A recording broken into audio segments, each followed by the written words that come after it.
Here we go again.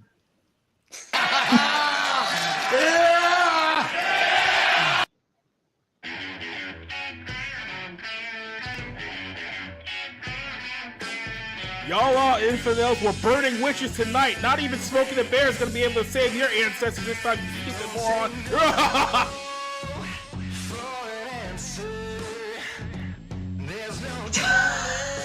in the comments picked her with a Band-Aid. That was good. I'm sorry, that was fucking good. Anyways.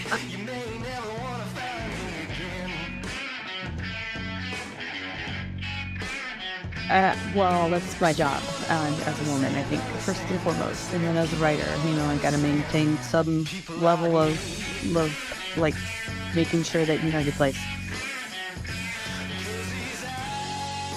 Everything that they've done since claiming the PS5 is for hardcore gamers. It's just simply appeal to the casuals. That's about it. Follow me on Twitter. Preserve film, just like preserving video games. I don't know.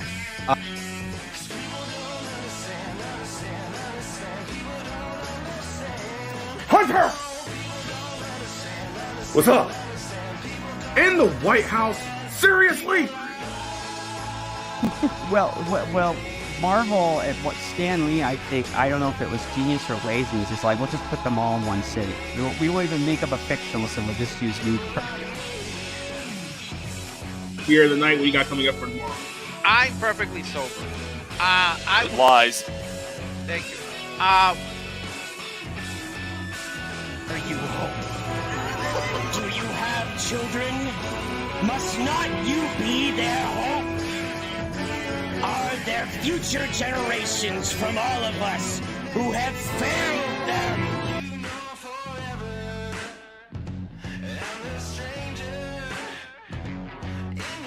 And the mom shaming, a term typically used to highlight harsh judgment of birthing people.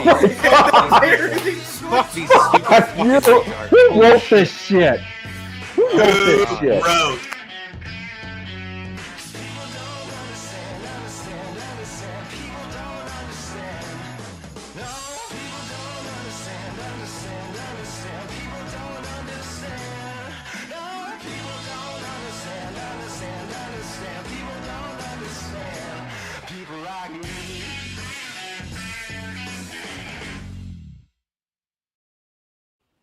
What up, ladies and gentlemen? We got people showing their faces tonight. Yes.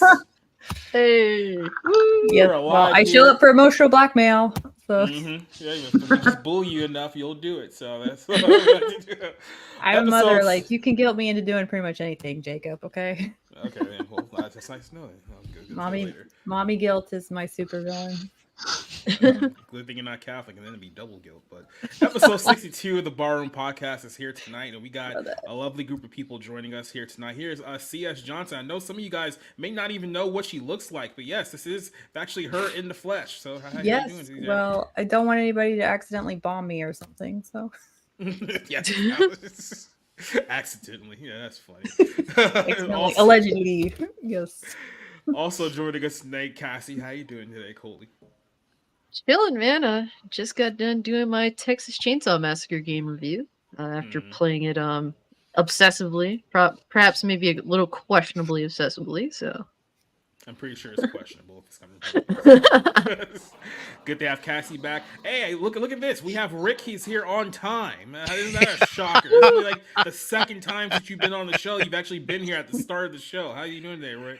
I'm doing very well. Like I said, I've been helping my cousin move in and just trying to trying to take some time to watch more movies for the Summer Under the Stars series that I'm doing.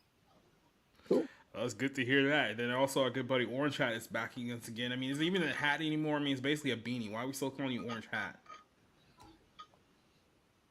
It changes from day to day. Because this is the hat that started it all. So the whole channel's been a lie, essentially, what you're telling us there. Right? And of course, joining us once again, our good buddy Rob Motto is back. How you doing today, Roberto? I'm fantastic. I'm dealing with a lot of children who are adults at my new job.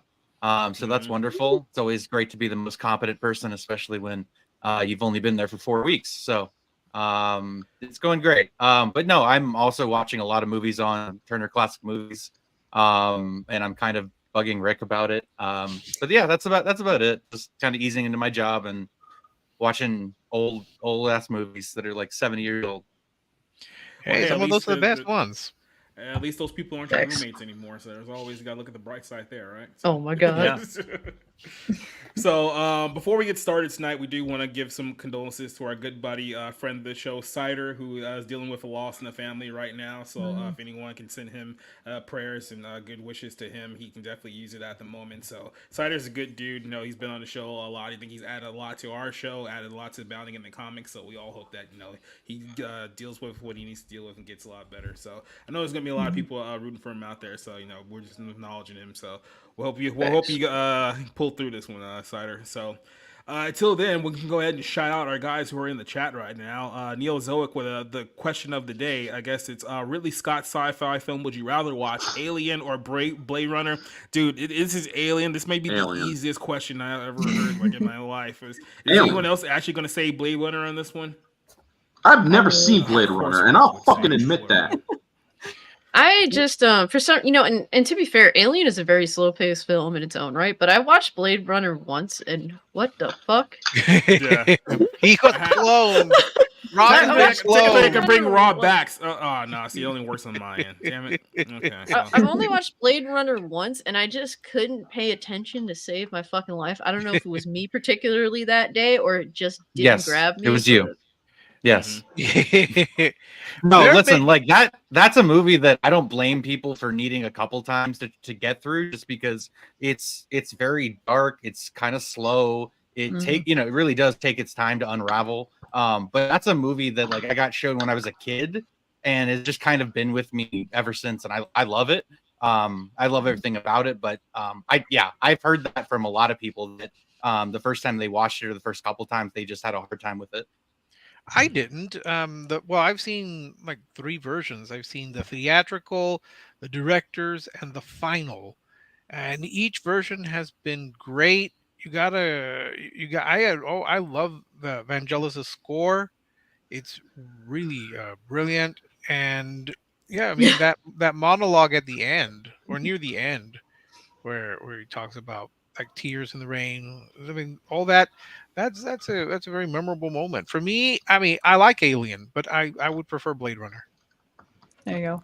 Shame always works, people. Shame always works. That's all. That is true. That is true. Believe me, I can say I would not have my job back if I had not helped humiliate and push the city into rescinding those layoff notices. Where's my trucker hat? Neil also has another interesting question here. Of the Chinese 5 elements, what would you rather have for power control? Wood, fire, earth, metal, or water? What are we, Captain Planet? Like, this is our powers combined. What are we doing here? I guess if you had to choose one, like what, fire? Maybe. I mean, see, I would choose water because it makes over the majority of the planet, and I figure if I just got really mad at one. So at some point in particular, like, hey, there's all this extra seawater over here. Let's move it. Hey, there's a giant. I'm Aquarius. I'm picking water. I'm going with fire because wood wouldn't stand a fucking chance, and metal would be melted. I have a lot of power there, and fire is just cool, especially fire type Pokemon. They're some of my favorite Pokemon. So, Arcanine for the win. Very rageful bitch. Let me choose Earth because then I just create earthquakes. Well, you were getting the Tribulation to Church trend on Twitter yesterday. So yeah, we saw. As a matter of fact, just a quick little note: our show last night has been blowing up today. It's now like the highest viewed one we've done so far. For whatever reason, this just so happens to be a topic everyone's looking forward to. So last night we did the episode. It's the Dajjal, the true Jesus Christ, and we explored a whole bunch of things that might have blown some people's minds last night. So check that one out. But Doba Fett's also here joining us tonight. He says that when you're playing Texas Chainsaw Massacre at 3 a.m. cast, it's like, yeah, I believe it. I definitely believe it. That I'd be more shocked if it was 3 in the afternoon. So Yeah, it's more the ambiance of it being nighttime that helps it out. DK says Rick is ready for Blue Beetle 2 in the Phantom Zone. Of course he is. Why That wouldn't is he be? right. That is You right. need that representation. Oh, it had nothing to do with representation, but I did see a lot of my relatives in the character. Of course you did. Zeal Dozer saying he's living life outside of Twitter now. So what's up with him or to him? Vanya says that I'm late, but internet problems. It's like, yeah, I mean, everyone has Comcast at this point, so that's pretty much all I gotta say there. I mean, you're not wrong. Aquarius is a water-bearing sign. It bears water. So yeah. Yep. Fucking argue with me.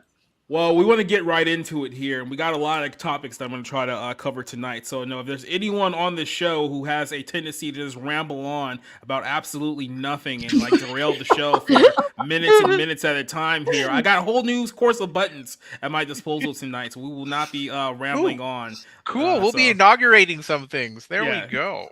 So, wake up, Rob. Yeah, we already put Rob to sleep.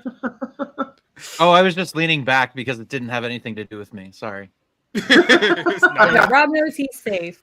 So well, let's start off with Cassie's favorite topic in the entire world, white women. Tomi Lahren attacks Snow White over the last couple of days. And it's funny because this is the same woman who just 2 weeks ago went back to defend Barbie, but now she has a problem with the Rachel Zegler's comments about Snow White. So I'm just going to go ahead and play you guys her comments here back to back, and let's see if you can find any, let's say, glaring hypocrisy here. But let's start off with her comments on Snow White here first. Now listen, if Disney wants to make more woke films that tank at the box office, they are more than welcome to do that, but maybe think of an original idea. Maybe not destroy a classic from my childhood and put an actress in there that not only hates the plot and the storyline of the movie she's in, but also seemingly hates Snow White, the character herself. I mean, that's one interview clip that you read the quote from, but she's gone on to talk about this film numerous times, how she once thought Snow White was creepy, she doesn't like the prince, she thinks she should get paid more because she has to wear that dress, she should get paid for streaming for every hour she has to wear the dress. I mean, talk about biting the hand that feeds you. Not only are you being casted in a classic film to remake it, but you don't seemingly like your own character. So she comes off as an insufferable, whiny brat, and that's why people are so annoyed. Beyond just them inserting feminism, I think we expect that at this point, but why do you have to mess with a classic, especially with someone who doesn't even seem to like her own character? Now listen, if Disney wants... So that was her comments regarding Snow White, right? So let's juxtapose this to what she said about Barbie a couple of weeks ago. Because keep in mind, the same people were saying the same stuff about the promotion for Barbie, but she came out and had this to say regarding the backlash to that movie. I'm not really sure why some of y'all are so taken aback by this. The male characters, including and especially Ken, are a little soft and a little oblivious. And have you looked around at modern day America lately? I hate to be the bearer of the bad yet completely obvious news, but a large majority of young men are, wait for it, a little soft and a little oblivious. And if you are relying on the Barbie movie to correct that or somehow override that perception, that's a lot to ask of a movie about a damn doll, folks. I'm all for fighting the culture war and for pushing back on some of the wokeness displayed in popular culture, but the faux outrage over this movie is not a good look and also kind of annoying. We've got a lot of battles to fight for the heart of this country, and I don't think picking this one is strategic or useful in the slightest.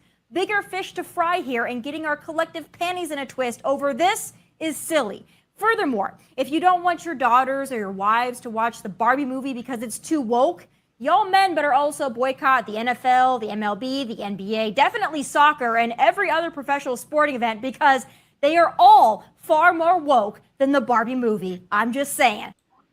Wow, so that was a complete little 180 that she did there in the course of the week. So, Cassie, I know you love to talk about annoying white women. I'm going to start this one off with you. What do you think about Tomi Lahren's comments over the Snow White and the Barbie movie? Do you think that she's a raging hypocrite? I mean, while her voice is quite annoying, I must say, like, I don't really see how these two, like, comments necessarily equate. I mean, yeah, if we bring it down to, is it woke or not, I guess, like, there can be an argument made, but, like, her problem specifically with Snow White is particularly Rachel Zegler playing a character that she clearly hates. and Disney changing an already made Disney film to suit the modern audience. That's her complaint with Snow White. Whereas with Barbie, she's complaining that how men perceive the film and essentially like Ken's character. So like they don't really I don't really see the equation. I mean, would I see either film? Fuck no. Barbie is absolutely insufferable looking. This Snow White movie, there's no need for it to exist. One of the most iconic films ever made, and importance to theatrical, like just importance to animated film. The original Snow White is of absolute significant importance, not just to Disney the company, but to animation. So I just don't really see how this equates. However, I mean, it's one of those things where the issue she has with Snow White, the lead for Barbie didn't really pose those issues. I mean, she did briefly talk about feminism and whatnot, but she didn't have a problem wearing the dress. Matter of fact, she seemed to embellish in all of it. So that's how I feel. Rob, do you agree with those comments there? I mean, look, I think that Tomi Lahren's an idiot. I mean, I think there's been multiple times in the past where she's upset that, not enough men make more money than she does. And that they're not coming up to her to propose to her for marriage. I mean, she was complaining about that like a year and a half ago. So, I mean, this is somebody who probably likes Barbie, who likes the sort of traditional framework of being a girly girl and leaning into that type of feminism. So it didn't really surprise me that she defended Barbie from being woke. And to me, Barbie is just a stupid movie that didn't really communicate its ideas very well. I wouldn't go out of my way to say it was woke. It's just, I think it's sort of like doesn't understand what it even is. I think that's its main problem. But the thing with Snow White, it just doesn't make any sense. Like, why would you go in such a like angry and vociferous direction away from fans? I mean, Disney has this track record now of doing this. So I just chalk it up to a dumb woman, kind of just like seeing an opportunity to sort of stand out, and kind of making things worse for herself. I mean, she separated from Fox News after she said she was pro-choice, right? Like that was her big. Like, no, was it Fox News or was it The Blaze? I think it was The Blaze. It might have been The Blaze. Yeah, she's on Fox. Yeah, she's on iconic places, Mm-hmm. Oh, Orange Hat, I know you dropped a video regarding this topic. So what's kind of your perspective of this whole thing? Well, I do actually see it as hypocritical, maybe not because of the identity politics angle, but because, yes, the wokeness, and not only that, she should really stick to her lane. She is a political commentator. She is actually labeled as a political commentator. Now, I'm not saying she doesn't have a right to speak her own opinion about that. Of course not. I will defend her right to do so, First Amendment and all. But when you come across and you start saying, or when you start giving comments into some place that's not your wheelhouse, and then you make yourself look like a fucking fool by having a hypocritical viewpoint, because I'm sorry, folks, Barbie, it does turn out to that it does have IDP in it. It paints men in a bad light by what's her name? It paints her Ken in a somewhat stupid light, and as Tomi Lahren basically agrees, and yet she's then going after Rachel Zegler for disparaging Snow White, but also she did mention a little bit on the whole Prince thing, and that is where the whole thing does coincide. Yes, they are separate issues in some areas, but they are of the same categorical generalization, where these are both two very woke products, and it kind of does reek of hypocrisy when Tomi Lahren supports one and not the other. Not to mention when she says it's faux outrage. Who the hell is she to dictate what other people are feeling about this movie? And it's not just men. Many women also had their issues with how the Barbie movie went. I mean, look at Lorena Grill. She liked it, but she also acknowledged that there was a lot of shit wrong with it. I think the difference here is that with Tomi Lahren, she clearly identifies more with the character of Barbie. So when people were pointing out that there was a lot of woke things in Barbie, let's be honest, if you're complaining about how they're putting this actress in the role of Snow White who hates Snow White, you can also argue that, well, they put people in charge of the Barbie movie behind the scenes that probably have some jaded views about what Barbie represents as well. So, I mean, as far as that goes creatively, there isn't really that much of a difference there. But I think she was like, she got heat for defending the Barbie movie, especially going out of her way to attack people who were criticizing that movie. And now all of a sudden, 2 weeks later, she wants to join on the train of try attacking Rachel Zegler for essentially the same thing here for this other Snow White Disney movie that's being worked on there. Johnson, what's kind of your assessment of Tommy's comments? I think Tomi Lahren and Rachel Zegler would actually really be besties in real life. So I would agree with that. Probably. I mean, she's talking about expectations and kind of like, I do like that she did point out that Snow White has a legacy attached to it in terms of film. And like we know Snow White's character arc versus Barbie is supposed to be, you can be whatever you want to be. So that's a valid point.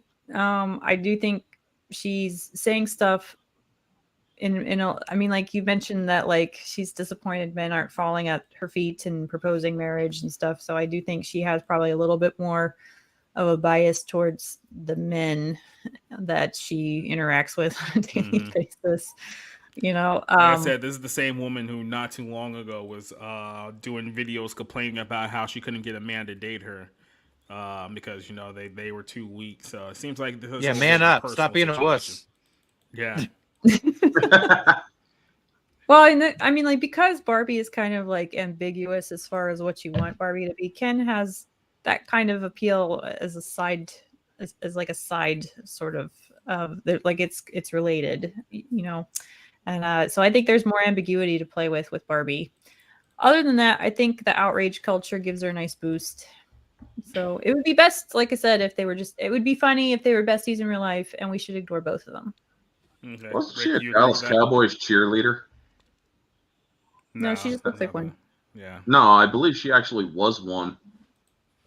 Oh, come on. It doesn't pay enough. There's no way. Yeah, exactly. But basically making the team that Dallas Cowboys cheerleader TV show, you know, we can look her up that way. Possibly, but in my opinion, she could defend Barbie, but probably because she basically is a Barbie. Well, I mean, like, white woman politics boils down to, this is opportunistic for me, so therefore it is good, and I must fight for it. Yep. This is true. White women are a cancer of society. I get to be accepted, I hope. Calm down over there. Yeah, I mean, aren't you half white? He's right next to you. Okay, you have to understand. I know this from experience. Some of these very people that I think of immediately just so happen to be in one side of my family. So it's not like I haven't had to actually deal with some, okay? I'm coming from experience when having dealt. Hey, when I say, and when people use that term, like, I mean, this is over Black Twitter, this is Twitter in general, but like complaining about white women, it's a very specific stereotype of a narcissistic bitch who thinks everything's about her, which again is a lot of the problems of certain communities. So, so C.S. Johnson isn't really in that category. Johnson, so if you ever show up to this show with blonde hair, I'm literally going to drive down there and just I was born with blonde hair. Yeah, and it turned brown. Be thankful for that. Mm-hmm. Yes, and with that your IQ rose. You slap on a wig. I was actually thinking blue, so or maybe purple. Go red. Any final thoughts on this one before we jump over? I don't know who this woman is. So I honestly do not know who this woman is. I don't either. Why are we listening to her? And she was kind of a thing a few years ago when like Beyonce fans were upset about her because she called out Jay-Z as a drug dealer, and then that's kind of how she rose. And then she's at this point now where nobody really cares about her anymore because everyone has seen her without makeup, so she's not really as hot. Well, of course, nobody cares about her. Nobody's asking her out. Well, and that's kind of my Okay. point. Is like I think she's saying a lot of these things to get attention and like ride the hype wagon. Yeah, I mean, it's easy to take the contrarian view about Barbie and say, "Oh, I'm sticking up for Barbie," but now that that people from really all sides of the political aisle are going on about Rachel Zegler and her idiotic comments, of course she could just jump in. So it sounds more like she's being an opportunist, just trying to drum up publicity for herself. But honestly, I don't know who this woman is. I'm not saying you should feel bad for Rachel Zegler, but let's see, what is this? West Side Story, Shazam 2, and now I mean she's just had the worst start to a career of any. Keep in mind, she's so star. hateable. She's so hateable. Everyone's completely forgotten. She still has that Hunger Games prequel coming out later this year too, and that's probably gonna fucking flop too. Well, but honestly, it's not gonna flop because it's gonna overtake the Marvelettes. The Marvelettes, yeah, probably. Yeah. But honestly, my final thoughts: she should just fucking stay in her lane. She's a leave entertainment to people like us, and fucking just you're a lot better versed in politics. Well, I've not heard her political views, so I wouldn't even say that. I honestly think the opportunistic line runs through the politics. So yeah. Well, let me. Oh, damn it. How you doing, Pete? Hey. He's the one that's late. He got really upset because now you have to talk about Tomi Lahren with us. Okay. I don't know what I'm. I missed Tomi Lahren. Yeah. No. We're at like the tail end. We were just about to get rid of her. You missed it. We're moving on to the next topic now. So you missed out. She's from my home state. She's from South Dakota, and I at the time was almost in an internship with the Blaze. This is like mid 2010s. Then all of a sudden the Tomi Lahren thing comes out, and then my application's dead. No phone calls or nothing. So to this day, I blame Tomi Lahren.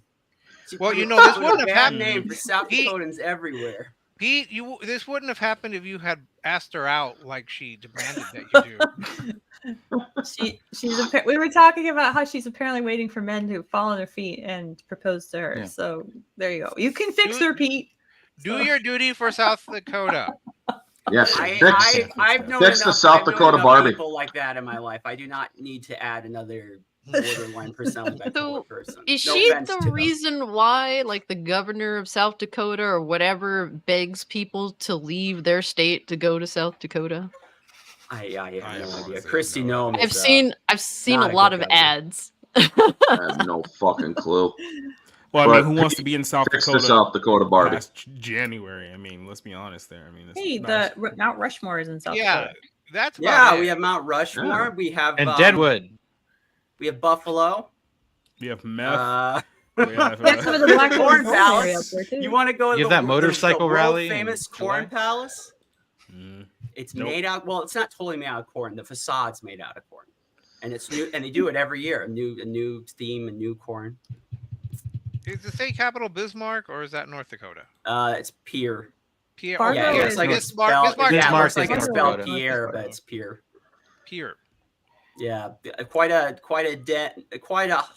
den of iniquity over there. I know a few people in politics and that do cover news around here, and it's.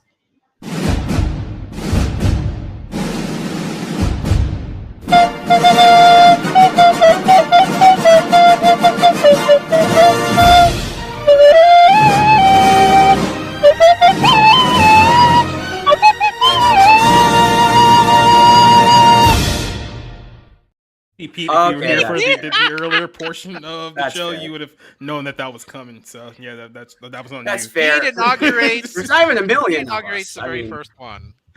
So, Rob, let me go ahead and ask you a question now. You remember a little film late last year called Women Talking, right? Yeah. Wait, was that not one of your favorite films of the entire year? Yeah, I think it was in my top 10 worst of the year. That was an Academy Award winning. women talking. Should point out. How Yeah, it did was they not terrible. know that film was a mistake just by the title alone?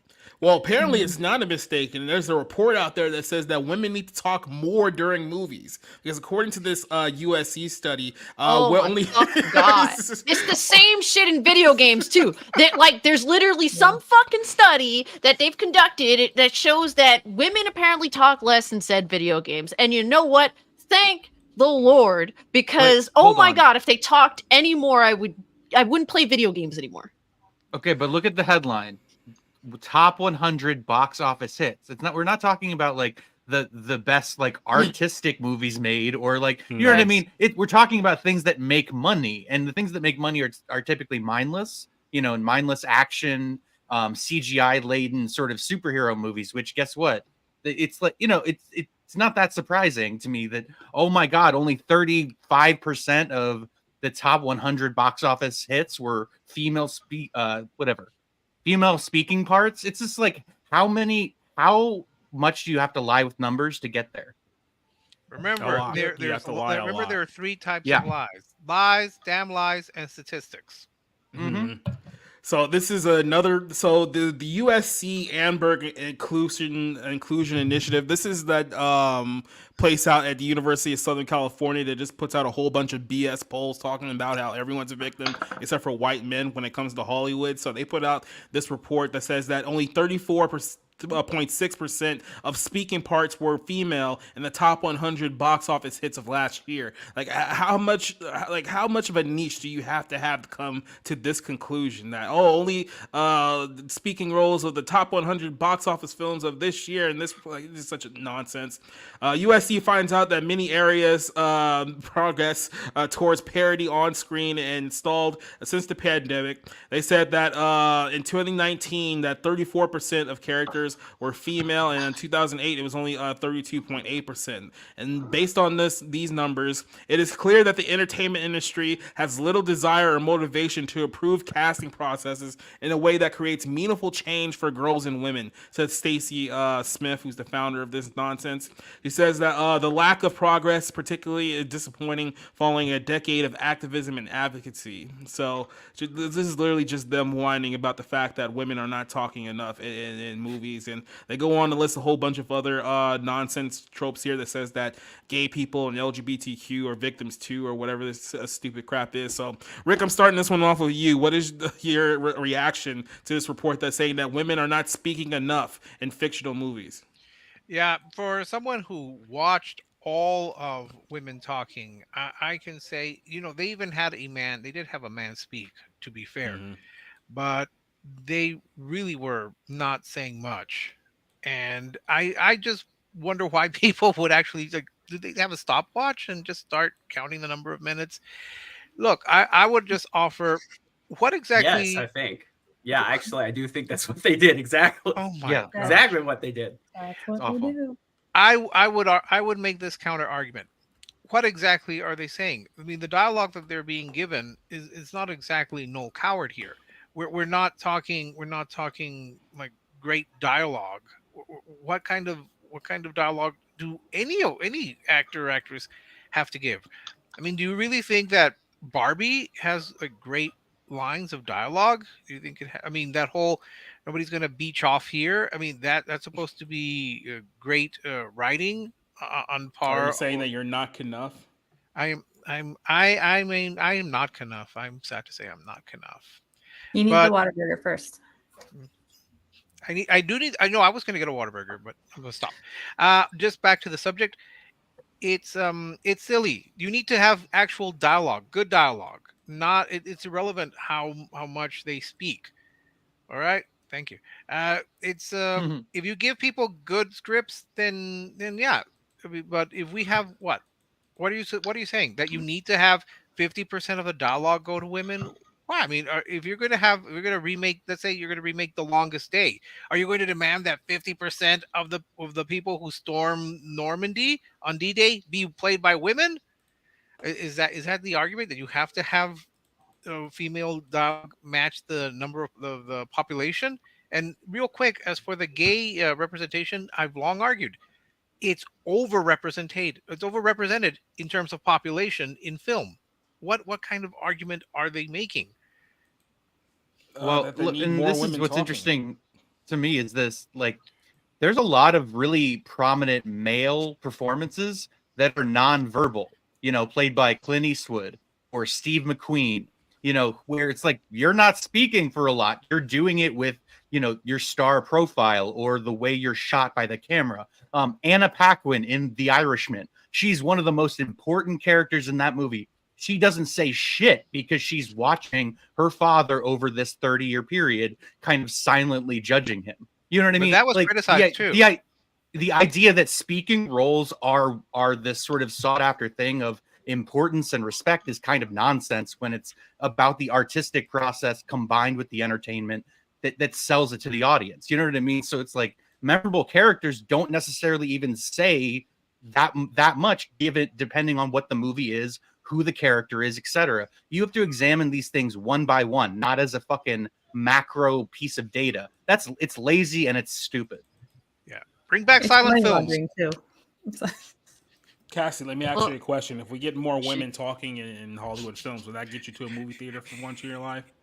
No, they need to talk even less. So for me personally, I'm the type of person, I like to do my best to utilize the English language to say things very to the point, as concise as I can, while very accurately describing what I'm trying to say. We've seen tons of films, or even just people speaking on Twitter, where they're writing, entire paragraphs, freaking essays, and they're saying fucking nothing. To me, it's just a complete waste of time to even have this discussion.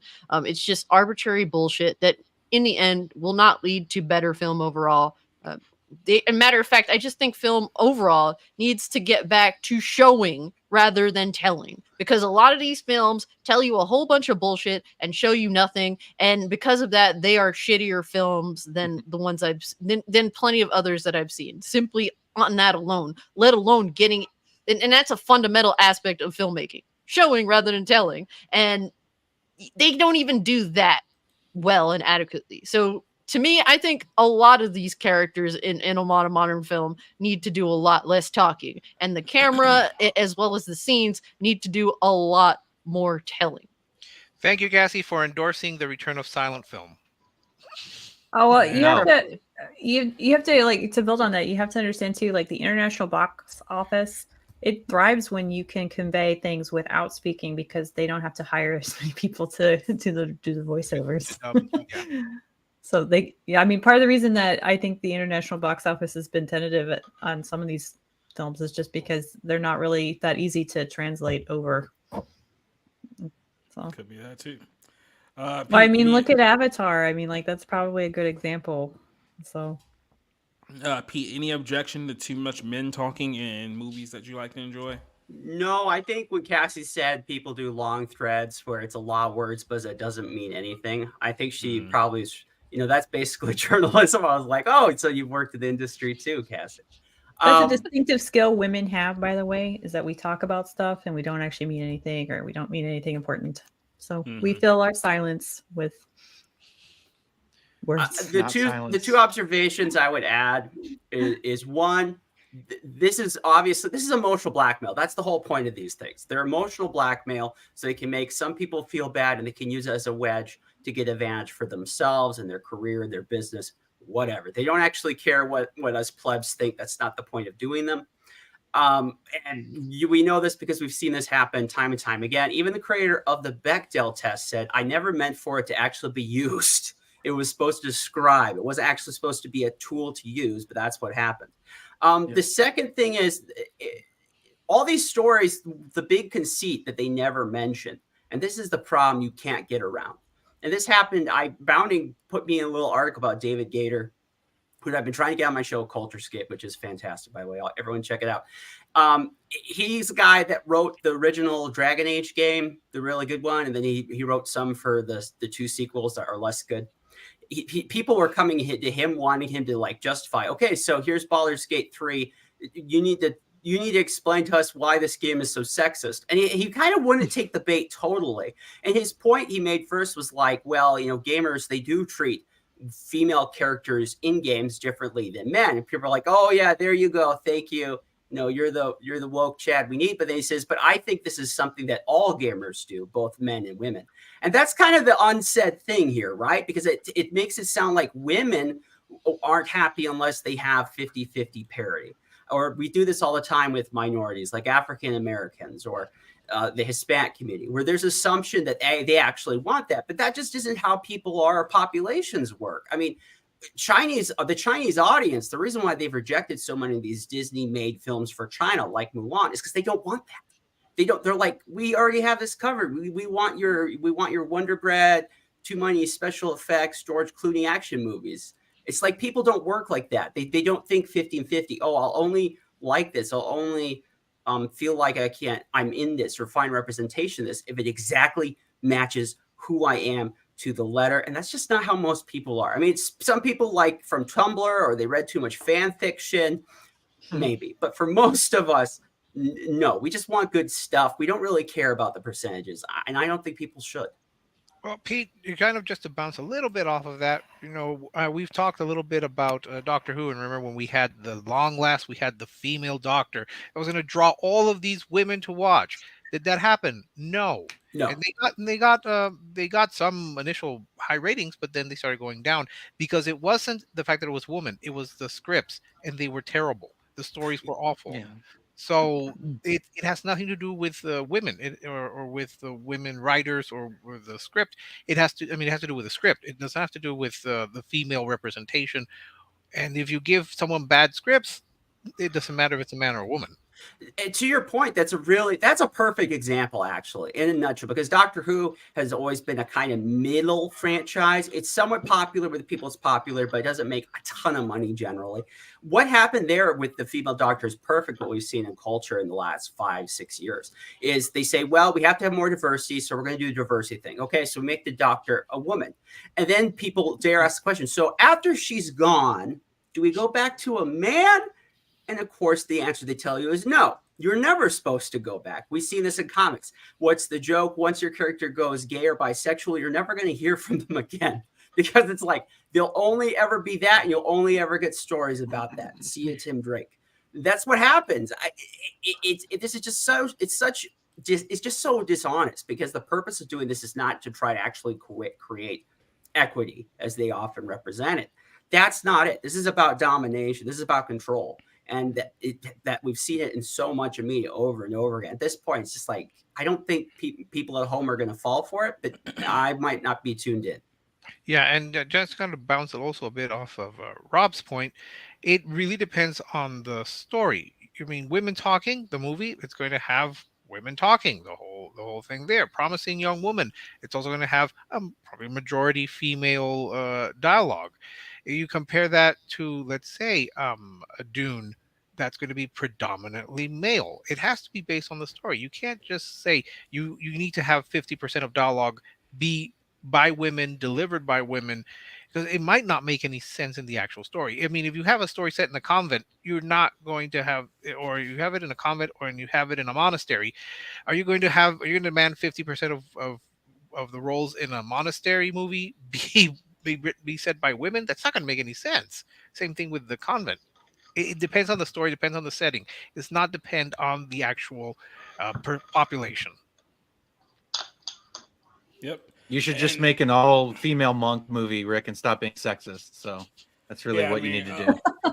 I'll go ahead and cap us off here. It's like, look, this whole study is just absolute nonsense. This whole thing for USC, they have to be putting thousands, I wouldn't be surprised, millions of dollars at this point to essentially figure out, okay, how can we portray this insert group of people here to be the victims in Hollywood? And that's the whole reason why this thing exists. They do multiple reports every single year saying, oh, there's not enough LGBTQ. Oh, there's not enough black people. Oh, there's not enough Mexicans. There's not enough aboriginals with one legs in movies. Now, this is a problem. It's like, stop. Like, just stop. Nobody cares. Nobody watches movies for any of this crap. And the only people who are listening to these people are the dumbass executives who work in Hollywood right now. That's the only people who are out of curiosity, was that an Echo plug that you gave there?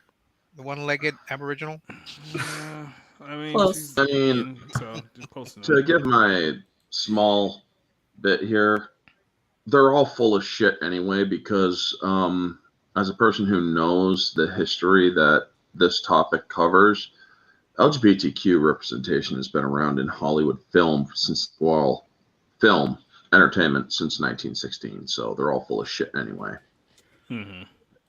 Yep, and this is exactly where. And again, it's an overrepresentation. It's only 7% of the population is gay, and what, you have 20 some odd percent of characters be gay, and you want more? That's a wild overrepresentation of gay characters versus gay population. So what are they complaining about? And are the stats even real? This is something I've kind of noticed lately. It's like they could make up any stat. No one's going to check. Like, they don't even need to get the intern anymore. They're just like, just put a number on the board. We'll sound a PR. It'll be done in an hour or two. Like, no one's going to check. Oh, can I see your statistical numbers? I want to make sure that we have the correct demographics of the data that you recite here. No one does that. Yeah, judging by a Johns Hopkins University poll, yeah, they don't have that shit anymore. Now they're saying that like 1 out of 5 people are like gay or in this. And there's the other part too. It's not just, they can make up the numbers. They can just keep expanding what it means to be a member of this community. So they keep adding things in there in order to grow their numbers artificially. It's like, if I just say that everyone who lives in my apartment complex is part of my insert group here, I can just keep building up the numbers over and over and over again with no actual fact checking whatsoever. Because if I keep expanding the definition of what the hell the group is, and you can just build up the numbers and no one's going to look at it anyway. So. Well, I mean, that's why I asked. I mean, usually the gay population has stayed steady at 7% through most generations. It's only millennials and Zoomers where it's gone up to almost 20% that identify as gay. Again, that's my catch-all term. It strikes me strange that the gay population is somehow increasing. I mean, I'm old enough to remember when LGB stood for the original movement of the LGBTQ plus IA Sigma Chi France and in Japan, but it's like now it's just LGB is Let's Go Brandon. But yeah, maybe they should bring it back to just LGB, because everything else is just identifiers. It's not sexual preference.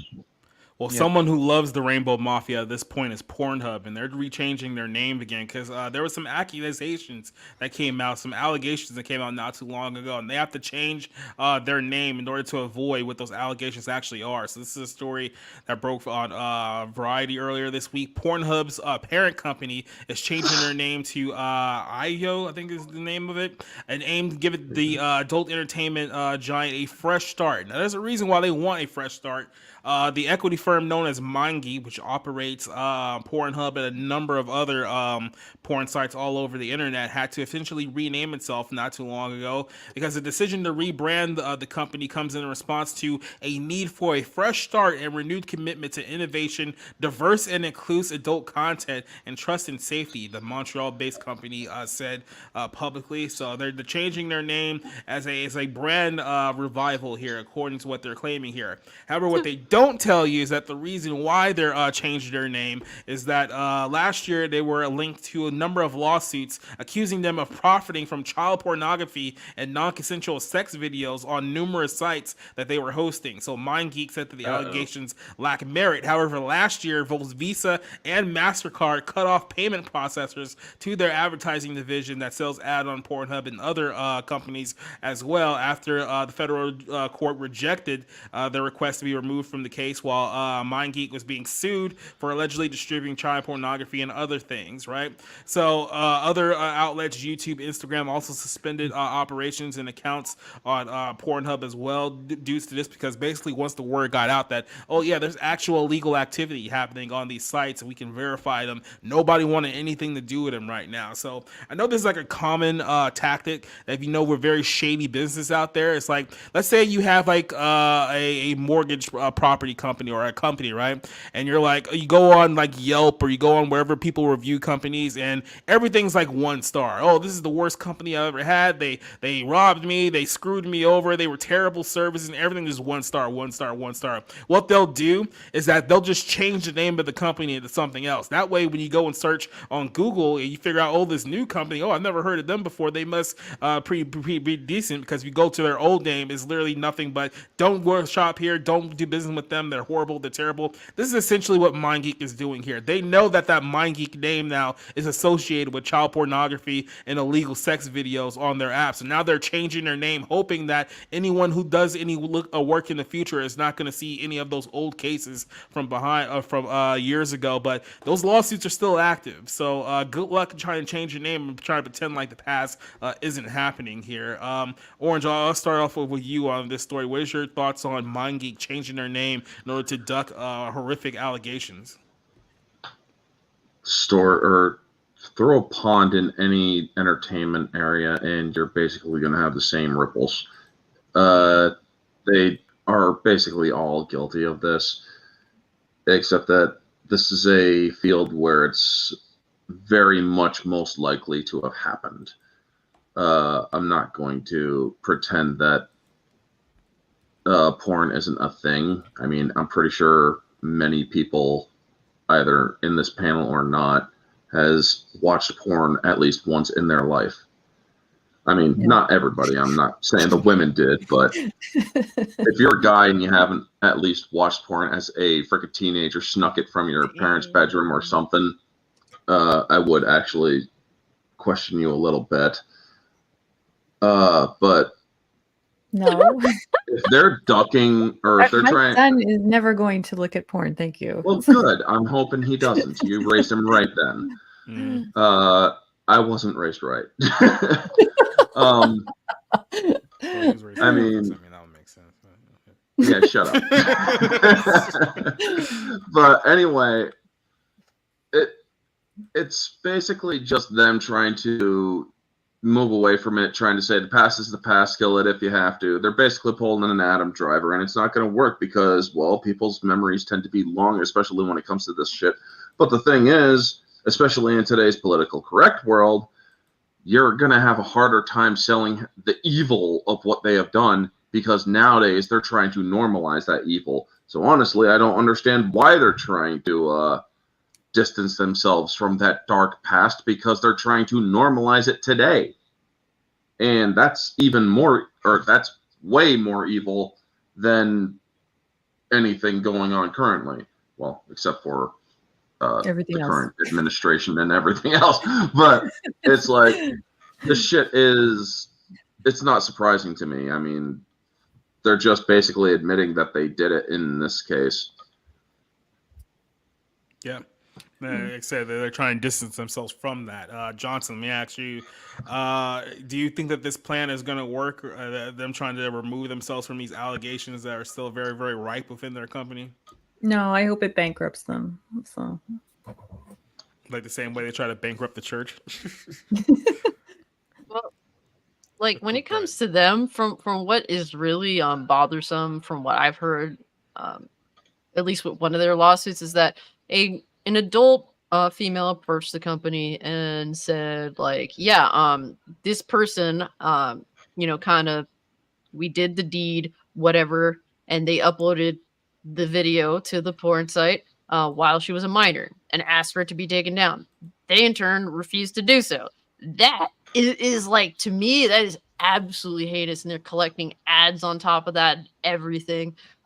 So that is absolutely horrific. I can't even imagine the other stories. I haven't, looked into all the other stuff that, they're in court for, but I've heard that's been a very consistent thing. They've been fighting to keep pornographic video of minors on their website for money.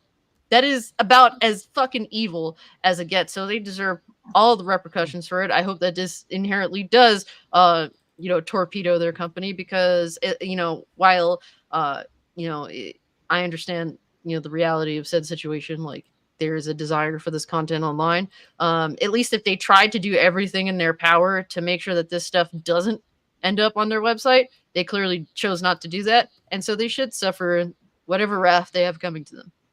Well, they have a big problem with those kinds of allegations too. It's like, why don't you just remove the film until you investigate? It's not. I mean, if you are making all this money off of it, you should be able to at least hire a private investigator, investigate the claims.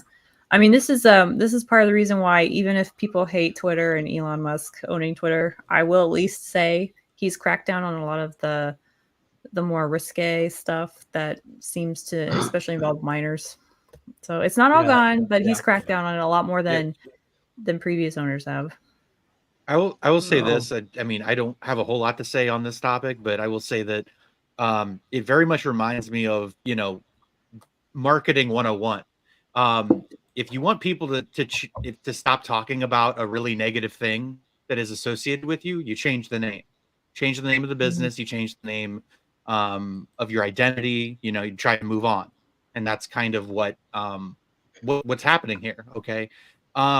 Listen, I'm actually actively watching a show on Max called The Deuce, which is sort of about like all the sort of like porn theaters in Midtown in the 70s and like what that created and this kind of vacuum. And like we're at the third season where like the James Franco's character does a deal with a mob guy, and he doesn't realize that 4 or 5 minutes into this one reel, it's kiddie porn, and it's like he never knew this, he never realized it, and it's like this is a world of exploitation, and the closer and closer you get to these lines, like it's just like you don't know the kind of people you're dealing with. Apparently they're really fucking sick people. So like even in the world of like the free choice and doing what you want with your body, it's just like there's some really awful people out there that want to take advantage of you. And it should be mentioned that children cannot consent as legal adults to sexual acts. So right. I haven't read up on the subject. I remember reading quite a bit on it when it was covered, maybe a year or 2 years ago. There was a big expose on the MindGeek. My understanding of the issue is part of it is just the business model it's relied upon. Basically, it's YouTube, but for adult content. And that means you're relying mostly on users uploading video. And that means you're going to get a ton of video. You're getting the fire hose. And so that makes it very hard to, even if they were in good faith trying, I don't think they are, it would still be a difficult task to do. And you have to deal with like international law for age of minors. What they can do or not do is different in every country. Even between like the US and the UK, 18 is here, but it's 17 in the UK. So they do have to deal with that. On the other hand, though, many of these exposés have shown time and time again that MindGeek in very basic areas could be doing better, and they're just not doing it. And it's like, we told you guys last time you didn't do anything about it. You still haven't fixed it. It might be because MindGeek is like a $500 million company. And it's like, we're making in a lot of money here. As long as, we don't really get in big trouble, we can keep doing it. But I guess I was reading up when you were telling us the story. I was listening to you guys. I guess they got bought up by a Canadian equity company this year. So maybe it's like those guys are like, no, you got to clean house some more.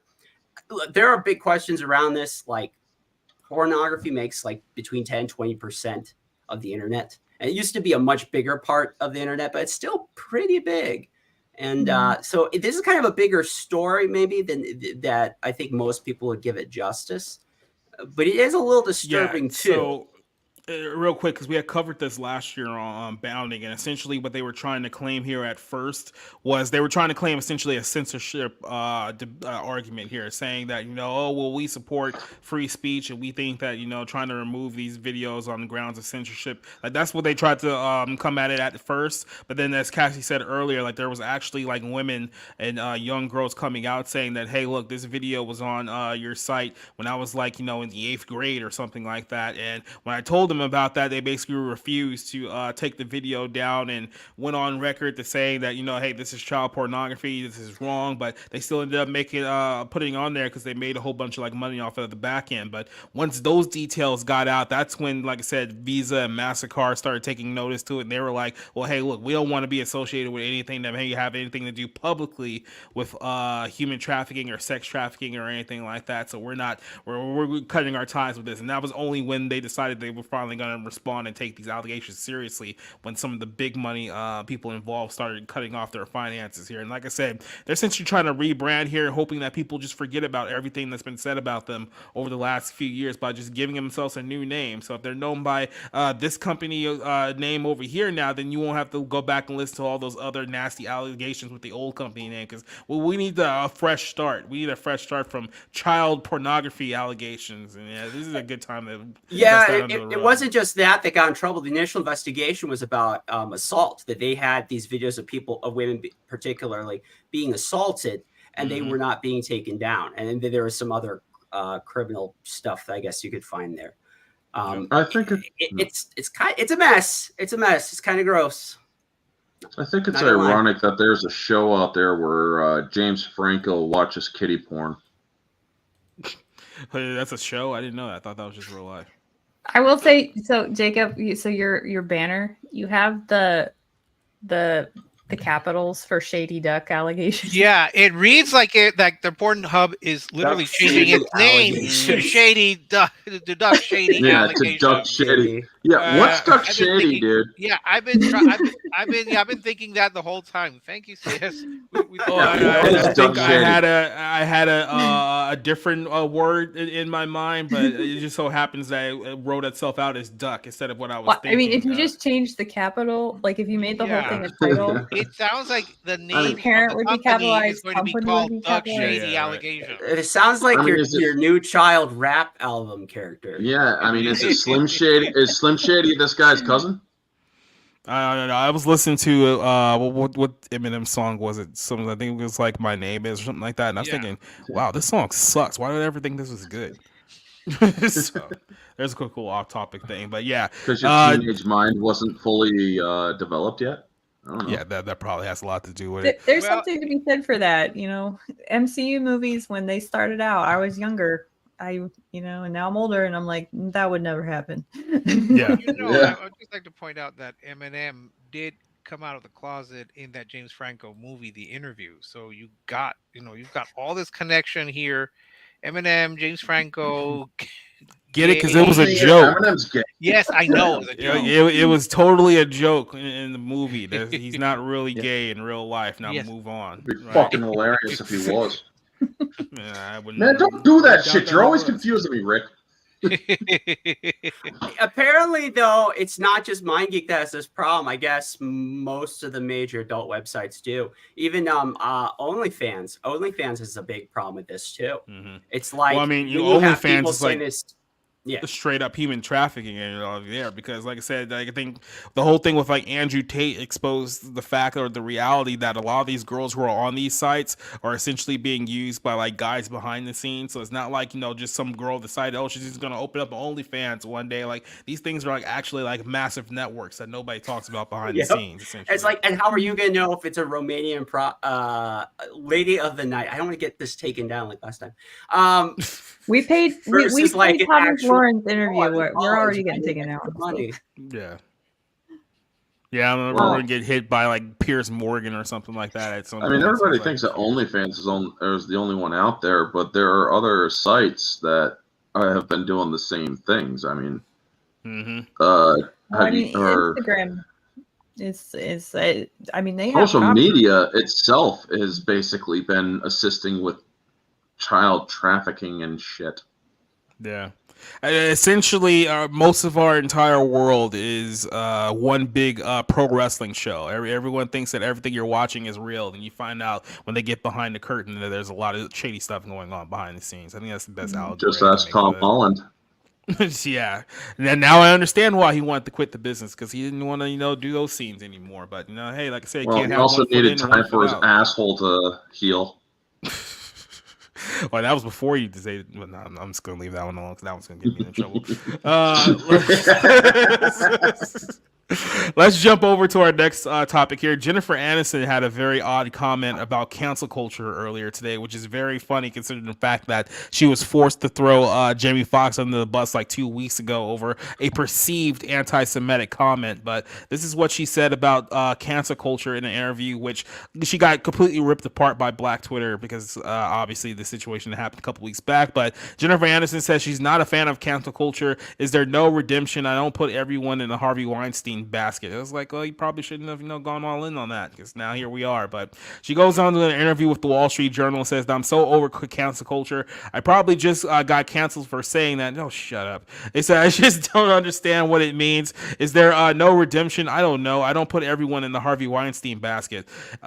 She says that she doesn't have any harassment experience from Weinstein, but does not have fond memories of him either. He said he's not a guy like you're like, oh God, I can't wait to hang out with Harvey. He's like, never. You were actually like, oh God, okay, suck it up. I remember actually he came to me to come to visit me in the movie that we were pitching, and I do remember him consciously having a person stay in my trailer, she recalled. So she's basically going on here trying to level this into the Harvey Weinstein allegations here. But if you recall, just a couple of weeks ago, because we did write about this over at Bounding in the Comics, when Jamie Foxx put out that social media post that said right here, they killed this dude named Jesus. What do you think they'll do to you? And everyone just assumed that he was talking about the Jews because that context, of course, you would automatically start throwing shade at the Jews, like you're snitching on yourselves there. And then Jennifer Aniston was one of the people who originally liked the tweet. And then once she got backlash for her like, she had to go out and write this. It says, this makes me sick. I did not like this post on purpose or by accident. More importantly, I want to be clear that my friends and anyone who was hurt by this showing their feeds, I do not support any kind of anti-Semitism, and I truly don't tolerate hate, period. Hate of any kind, period, here too. So that was her apology post after she liked a tweet that got her upset with the people overall on the Twitter. So very brave, Jennifer Aniston. Yeah, very brave, very brave, and very, very bold there, Miss Jennifer Aniston. I'll go ahead and start with Rob here because I'm pretty sure you love Jennifer Aniston. What do you think about her having the audacity to claim about cancel culture like 2 weeks after she had to throw her friend under the bus for something he said on Twitter? Yeah, I don't. I mean, I don't know if this is coming from her manager or her agent. Like, hey, you need to the whole when she liked the post. Hey, you need to get out in front of this and deny. And now she's like, oh, cancel culture. Like, can't we forgive each other? And it's just so incredibly tone deaf.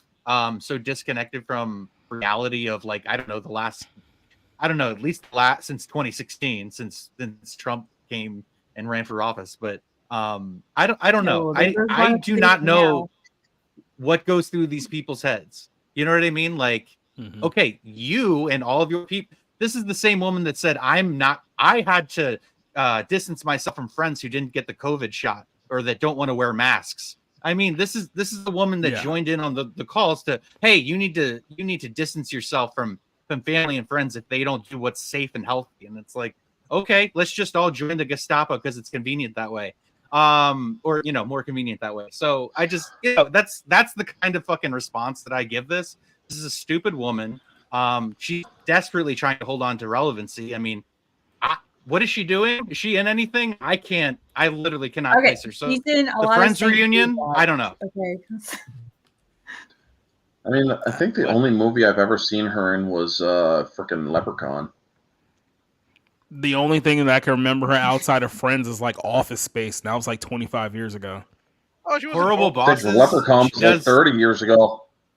Yeah, she actually does a pretty good job in Horrible Bosses as like a hoary, like manipulative black man and like boss. But that's a dentist. Well, that's because she's playing herself. Right, exactly. Yeah. Oh shit! I'm sorry, Rick. Did you choke? No. I'm still alive. Okay, good. That's unfortunate. Damn, bro. Oh, that's cool. No, yeah, I think this is a very strange moment for her to go on about cancel culture. because she was joining in when it was convenient. So again, we have another opportunistic figure. White woman politics. Oh, Someone needs to trademark that before somebody else steals it and makes money off. You're of the it. writer. You're the writer. You know what? It's all yours, Jacob, because you know. I feel like we would be taking money from Cassie because she sounds like something that Cassie would come up with. Yeah. Well, yeah, consider that reparations. Mm-hmm. Yeah, Cassie, there you go. There's a comic book idea: white woman politics. You just create a war where white women are annoying. Sounds about as entertaining as what's her name's freaking comic book about her period. Yeah. Hey, but at least it had to be diverse and it had lots of women talking. So there's that. I mean, like, you know, I find it ironic, like, all these women that had all of these opportunities because of Harvey Weinstein. It's sad that that's the case, but literally he was the one that helped keep these women, like, on, like, the train of success. Then when he went down, like, a bunch of these women's careers just went in the shitter. Like, they couldn't stand on their own 2 feet. It's sad that that's the case. But it's like an observation that I keep seeing. All these women pictured with Weinstein. Well, I mean, like, let's not get into that weird shit with Daddy, but it's true though. All these women under Harvey Weinstein, they say that he's the most evil human being on earth, and I'm sure that he was a sleazy pile of shit that is absolutely disgusting and grotesque. Don't get me wrong, but you can't deny the fact that they took whatever opportunities they could get out of Weinstein, and because of that, they had far more fruitful careers than them being in control of their own career, which I do find hilarious. And that's all I'm really pretty sure they got here. a lot of opportunities out of Harvey Weinstein in the 4th floor of the Four Seasons Hotel. But you know, that's a story for another day. Well, I also, think which actor called him Lord and Savior?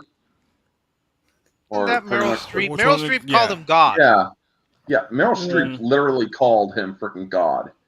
Where has she been lately? Ever since he got taken down? It's strange because she had a long career before he came around, so I don't know why she would make such a bizarre statement. Well, you know, it's always funny, and me and Rob always go back to this, how everyone tries to pretend like they were so shocked by Harvey Weinstein's behavior. When if you go back to the show Entourage, which came out like 2004, like literally like 10, 12 years before this whole thing blew up, they were literally lampooning Harvey Weinstein on that show by exposing like what an absolute scumbag he was to everyone in town, and everyone knew it. So it was like this whole idea that nobody knew. It's like, come on, guys, like stop it. Well, and there's those compilations of all the award shows when all of the celebrities, all those people, and it's all, you know, you have stories planted like Brad Pitt threatened to beat up Harvey Weinstein. It's like you still have Brad Pitt, you know, saying thank you to Harvey Weinstein on a stage along with George Clooney and Meryl Streep and Jennifer Lawrence and all these people who and again, Quentin Tarantino worked with him time and again and again and again, and he knew his relationship. All of these people knew. And for them to pretend like they didn't with the whole Me Too bullshit is just like, it's so unbelievably hypocritical. It's like, you guys knew, and now you're pretending like you care about the average actors in Hollywood. You don't give a shit about anybody. You care about yourselves. What struck me about the Brad Pitt thing that he said that he was going to beat up Weinstein for going after Gwyneth Paltrow is, well, you didn't, and you still let that kind of behavior go on. You were in a position where you could say, hey, this guy is just very bad, but you chose not to. You chose to remain silent. That's just, for me, a very negative idea that you would. Well, also look at the two Coreys, Haim and Feldman. Imagine getting cucked by Weinstein. That sucks balls. But pun intended there, Cassie. Very much so. We did end up getting She Said, which, you know, so that is what she said. Yeah. That great movie that Jacob and Rob and I all love, She Said. The black SUVs chasing down the brave reporters. Oh yeah, that was like, oh my gosh. I mean, we're not talking all the president's men Remember the one completely unrelated scene where she was getting harassed by the guy at the bar and had absolutely nothing to do with the plot whatsoever? It was just in there. Yeah. Oh yeah. Women have to be afraid wherever they go. Mm-hmm. But so they're remember, automatically heroes or something. Yeah. Hey, but remember, Ashley Judd decided to speak out because she's a Christian.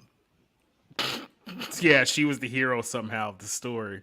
They never would have won if it wasn't for Ashley Judd.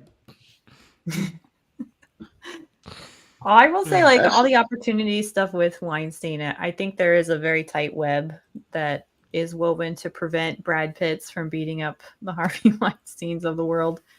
I mean, like the Weinstein Corp was run by Harvey and his brother, right? So there is that extra kind of like layer of protection, or at least, you know, like that don't do this.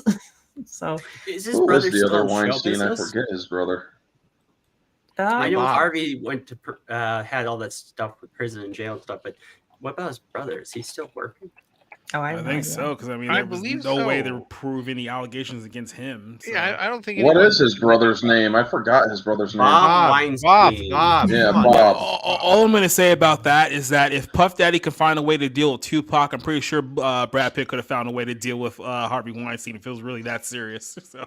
Well, listen, Well, the one other of the thing, best too- movies, one of the best movies to come out, or movies, one of the best books about movies to come out is called Down and Dirty Pictures. It's about Miramax in the 1990s and early 2000s. It's about Harvey and Bob Weinstein. This book came out well before the Me Too scandal.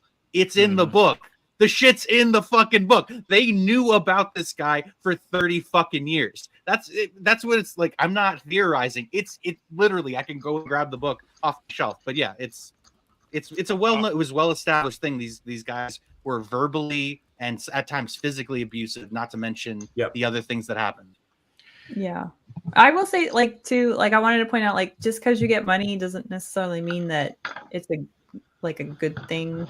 Like it's like you've been paid for your trouble. So that almost makes it worse, I think. Well, it makes it more official. It feels like I just used you and now I'm paying for it. You know, you're no better than a person from our last segment. Oh yes, our Lady of the Night. So a person of ill repute. Yeah, or damaged goods. Yeah. You know, I don't know. Like, I just want to bring that up because I know women have used him to get ahead, and you know, that's what bothers me. I like how everything sounds like an innuendo, even though it's not, but it just works perfectly with the story. Yeah. Olivia Wilde, literally. I just want to point this out. Olivia Wilde. Okay, now maybe I have not seen the majority of her roles, but I swear to God, every other role she's taking her clothes off, and I'm just like. I'm pretty sure she was just buddy with Harvey Weinstein. She did that a lot. So much in common. Yeah, and every Olivia woman Wilde who did nude scenes in the '90s was was a friend of Harvey Weinstein's. But didn't Olivia Wilde also end up stripping her employee? Yes. Mm-hmm.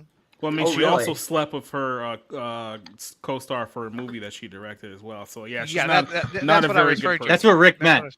That's what I was referring to. Yeah, she was stripping someone. I get Olivia Wilde mixed up. So that's fair. I remember it because Olivia Munn was on Attack of the Show, and Olivia Wilde was on House. Yeah. No, Olivia Munn is the one who torpedoed her career when she exposed that pedophile who was working on the Predator movie that came out a few years ago. Like literally, like the week career. Of like. Yeah, well, I mean, come on, we know, but it's like, yeah, she like literally the week that movie came out, she had spoken out about the fact that there was a pedophile that worked in our movie. I didn't say people should know about that, and then Fox was like, shut up. Then the film bombed. So yeah, she hasn't exactly been in good graces ever since that. I might have missed a little bit. What exactly triggered Jennifer Aniston to become a crusader against cancel culture? I mean, because they went after her. Yeah, white woman politics. They went after her for. They went after her. They went after her for. They went after her for liking a tweet or certain liking a people comment. Targeted her. Yeah, but for this comment that she didn't intentionally or accidentally like, is that what it is? Pretty much. She didn't like it on purpose or accidentally. So. Well, then how the fuck did she like it? It's a Glasnost response. That's what the Russians did. You neither confirm nor deny. Well, we can assume. We can't confirm or deny, but we can probably assume who did it. Yeah. Yes, Mighty Orbits. It did suck. And that's not the reason why it bombed, though. It bombed because of fucking Olivia Munn. Legitimately, though, like humor aside, it's really messed up, the casting couch, how prevalent that is in institutions of power. I don't work in Hollywood, so I can't tell you if it's more or less than it was after Me Too, but we do know it still happens. I know what happens often on Wall Street. The casting couch is still there, but instead of having to sleep with like a 60-year-old Jewish dude, now you have to like sleep with some like 40-year-old buzzcut lesbian. So the person that changes is like who's sitting on the couch now. Well, here's the thing. That's actually a really good insight. So here's the thing. Kathy Bates fucking outed most of the people who went after Weinstein. It's because basically she brought logic to the table. Back during these times, if you went to these hotels, if you did all of this shit, if you actually went for that sexual liaison, you fucking consented. And don't get me wrong, I am not defending this behavior whatsoever, folks. It was fucking horrible even back then. But if you fucking agreed to go there and you fucking did it, I'm sorry. Bad sex and regret of bad sex does not equate to rape.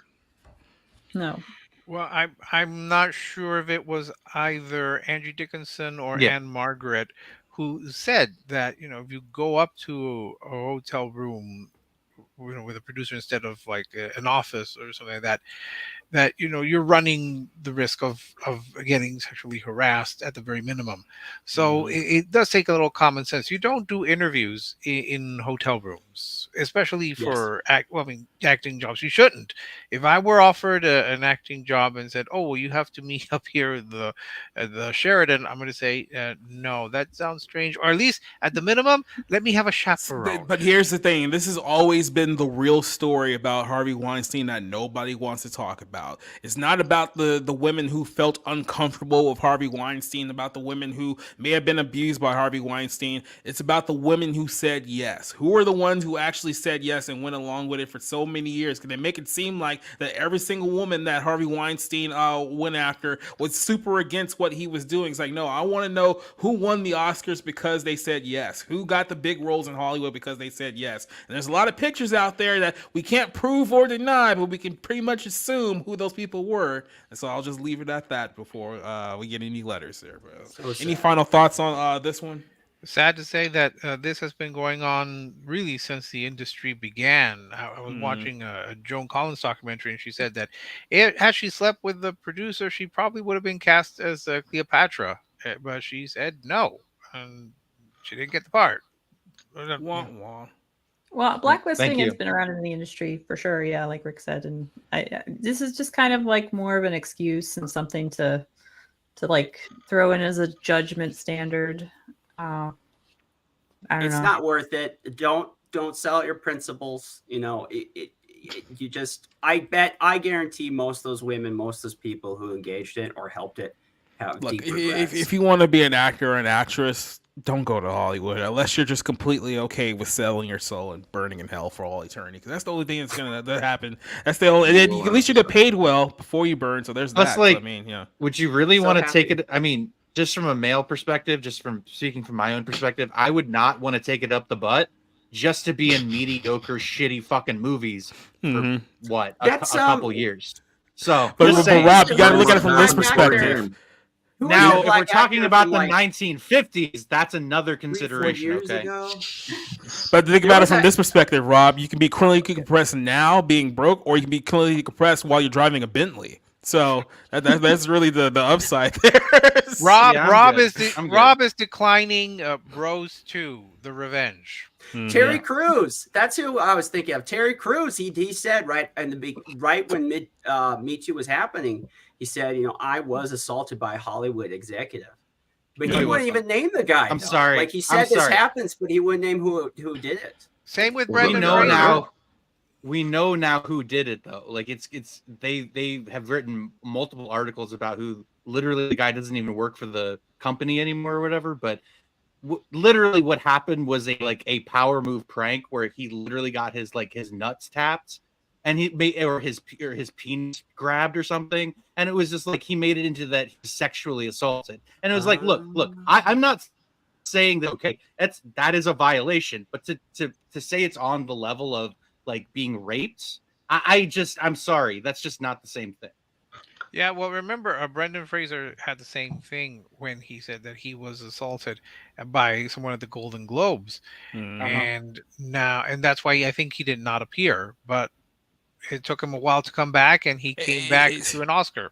And it's funny, no, that's the LGBTQ representation nobody wants to talk about. That's the stuff we just brushed right under the rug there. So, but Neo Zoic had a quick little comment here before we move on. Then again, who even wants to go and work in Hollywood? People who are obsessed with fame and money. And apparently there's a lot of people in the world who are obsessed with being able to buy expensive things and have their face on all the magazine covers. So those people will do whatever it takes, and whether the cost is their soul, they will do whatever they take to be the most famous person on Instagram, or the case who wants to go to work in Hollywood? It's the actors and writers who are striking.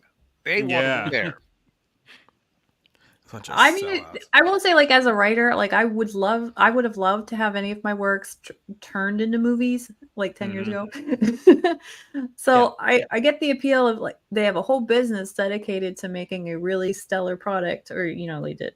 And, like, I have a lot of original stuff that, like, all this Tomi Lahren stuff of, like, why don't they make something original? It's like, I've got pages and books of stuff that's original you can take.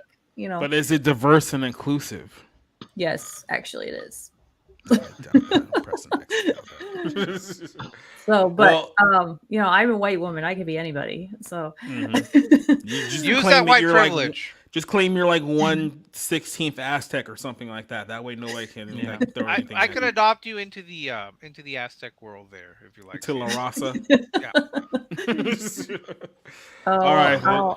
Well, we'll have to work out the details on that later. But I mean, like, I understand the allure of people who want to go there and work there, because it is like a well-oiled machine compared to a lot of indies that are trying to start. I mean, some of them are really great and they've done some really great work, but it's still like, there's a whole business dedicated to making a movie that can change people's lives, and it's like, that's actually very alluring. Yes, so.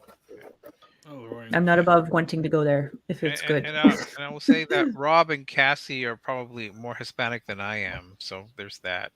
Probably. Let's jump over to everyone's best friend in the whole wide world, James Gunn, because he got caught in another lie. It seems like every other week he gets caught in a new lie, and here's another one. So he recently came out and had to confirm that he said that he was never making a young Superman movie, even though that's literally what he said when he was justifying firing Henry Cavill in the first place. But then again, he also denied that he fired Henry Cavill. Henry Cavill just announced that he was coming back, only to announce 2 weeks after James Gunn was hired that he's not coming back. So see, this actually plays into my theory from last week, though. I said, are we sure that he doesn't have some kind of disassociative disorder where half of himself is unsure of what the other half is doing? Because I mean, like, this just makes this makes my theory look good. So James Gunn, everyone's favorite star here, had to come out and make a statement saying that we're not doing a young Superman movie. He doesn't know where anyone got this idea from him. This is what he said back in December. Among those in the slate, Superman initial stages, our story will be focused on the earlier part of Superman's life, so the character will not be played by Henry Cavill. That's essentially him saying that we're going to focus on a little slightly younger Superman. He even doubled down on that at one point. Says Twitter user here asked him if he would go explaining why Cavill was being recast. He said, as he stated yesterday, it's very simple. He's a different age. So he's implying there that he needs someone younger to tell the story that they're going to tell here. Here's another one saying that he's not meeting for the major characters the first time either. He's merely younger. So there's multiple tweets you can pull up here where James Gunn is implying that he needs a younger Superman to play this role. Everyone assumed that this is going to be a someone maybe in their 20s who can play the role for a little bit longer, but he ended up hiring, who's the actor here? I forgot to bring up his guy's name. Let's see if I can find it here in the comments here. But essentially, the actor, I'll give you guys his name here in a second, but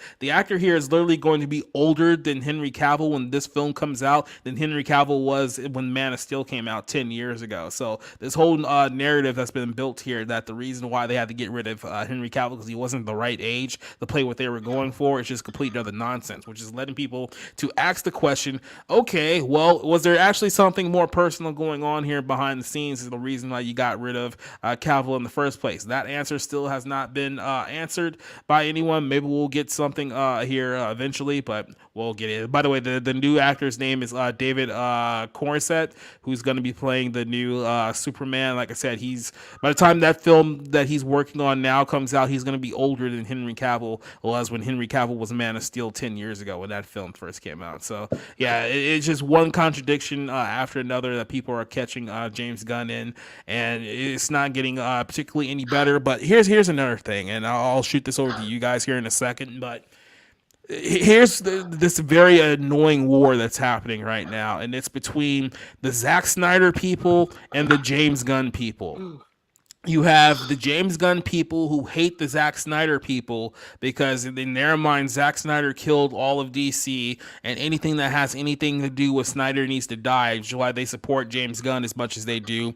Then, of course, you have the Zack Snyder people who are going after anything James Gunn does because they feel like Snyder should still be in charge, despite the fact that pretty much every single film that came out, I think with the exception of Aquaman, has bombed horrendously. And look, you have these two sides of a very, very stupid war that's going on right now. I'm just going to tell you this right now. They're both clowns. There's no winner in the war between James Gunn and Zack Snyder in this war. They're both clowns. Neither one of you guys they're going to save DC at this point. The Snyderverse was a failure. I think after 10 years, we can solidly say that. If anyone thinks that James Gunn is going to be the savior of this universe, they're absolutely lying to themselves at this point in time. So I'll go ahead and start with Rob here. What do you think about this whole story with James Gunn? Yeah, I mean, there's just more and more evidence mounting that he's kind of full of shit.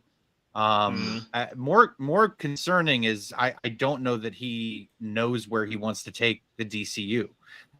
So that's really not good news for Warner Brothers. But yeah, the guy that he cast to play Superman, I suppose he looks younger. He looks younger than Henry Cavill did when he was in Man of Steel. I don't know. I don't know what he was going for in terms of his casting there, but you know, it's his fucking ball of wax. But yeah, it's very concerning that he is seemingly like changing his story. You know, and here's the thing, he doesn't have to lie. Why is he lying? Why is he trying to cover up the truth? He's the guy in charge. He doesn't need to answer to anybody. What the fuck? Like, to me, it's a very curious thing in terms of how he's acting. Is because if you're paying it, because you guys are paying attention to this way more than I am, but I also have a vested reason of, you know, hating James Gunn, so I'm really enjoying it. But yeah, I don't, you know, to me, it's very bizarre. I wouldn't act this way. I'd be like, oh yeah, I didn't like Henry Cavill as Superman. I don't think he's an effective figure to lead the DCU, so I went a different direction. But just have to do that instead of being this little fucking geeky asshole trying to please everybody, you know, trying to win the PR game. If you believe in your vision, who gives a shit what Zack Snyder fans or whatever, yes, I guess Zack Snyder fans have to say. I mean, I liked Zack Snyder's vision, but I respect the fact that it was a financial failure at the box office, and ultimately it was kind of an unfinished vision. But yeah, it's very weird behavior by James Gunn. And I, you know, again, if I was in his shoes, I would just come out and tell the truth. Well, the only reason that I could think as to why James Gunn was lying about not firing Henry Cavill is that he knows that Henry Cavill is quite loved as the character of Superman, and so he didn't want to antagonize people by saying, "Oh, I fired him because he doesn't fit into my vision." And I know many DCU fans wanted Cavill to just stay on and make more movies in this universe. That's my only theory as to why he would lie. As to why he is lying, I mean, just does he not know that people can pull up the tweets from this past and just see them? then why does he think that no one's going to know that he's trying to pull a fast one? That's a bizarre thing. So maybe Johnson is right. Maybe there does have some sort of issue where he doesn't realize that people can figure out what he's saying. I'm perplexed. Yeah, but no, Rob's right. Just say, yeah, I want to take the DCU in a new direction. Cavill does not fit into that, and so we hope that you embrace this new person here. That's all he really needs to say. He doesn't need to go into long-winded details, but maybe he thinks he needs to justify his decisions to people he doesn't need to justify them to. That's my only real take on this so far. Orange Hat, I know you have a lot to say about James Gunn. What's kind of your view on this? Well, I'll never watch anything he does do, so yeah. But the fact that he can't keep his facts straight only reinforces why I believe what he is absolutely evil, because people like that have to make a habit of lying. And when it comes to Cavill, regardless of what we all believe and what others believe, many people loved him as Superman. Many people embraced him as Superman. Many people wanted to see him as Superman. And when DC agreed to do that Black Adam cameo where he comes in, DC made a promise in that movie by having that cameo. Yes, a lot of people can argue it was The Rock, but DC agreed to have that cameo. They are not going to come through on that promise. So it just makes DC even look worse. A lot of people love to say Warner, or it's the director's fault or the creator's fault and James Gunn's fault. Yes, it is, but DC and Warner Brothers also have bad image problems because of other associations with other actors.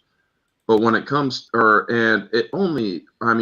at the perverted people they work with. Ezra Miller, frickin' Amber Heard. They're finally actually getting rid of Amber Heard, thank God. But they are even, didn't James Gunn say, I'm willing to actually continue to working with Ezra Miller? That only goes... The thing with Ezra Miller is that he's like the only person who they haven't publicly shut the door on as far as bringing him back. I think maybe you can make a case for Jason Momoa, but I think that has more to do with the fact that Aquaman 2 isn't out yet and they can't afford yet another bomb. But it seems like they've publicly shut the door in everyone else's face, from Henry Cavill, Gal Gadot, The Rock, the guy who plays Cyborg, I can't remember his name, but for whatever reason, they just completely silent on the state of Ezra Miller, even though it should be a slam dunk at this point. Yeah, and I mean, but going back to James Gunn, him lying, and it's blatant he lied. Just look at the tweets. It's because of the lifestyle he lives, folks, and I'm going to keep reiterating it.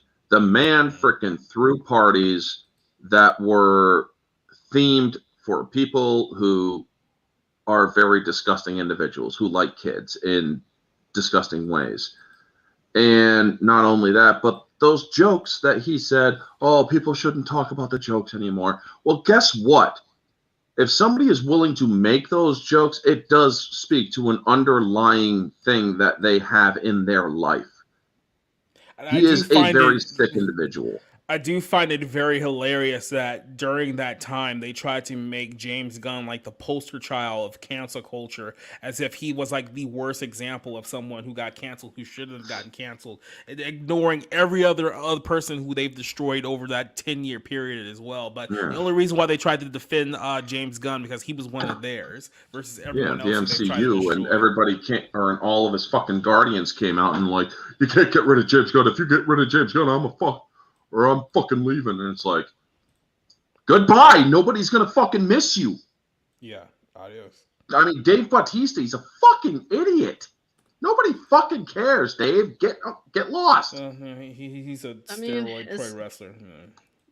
Sadly, James Gunn did win in the end. So, I mean, that's like the sad reality of it. Personally, I mean, you know, it's clearly obvious that they're trying to force out Henry Cavill.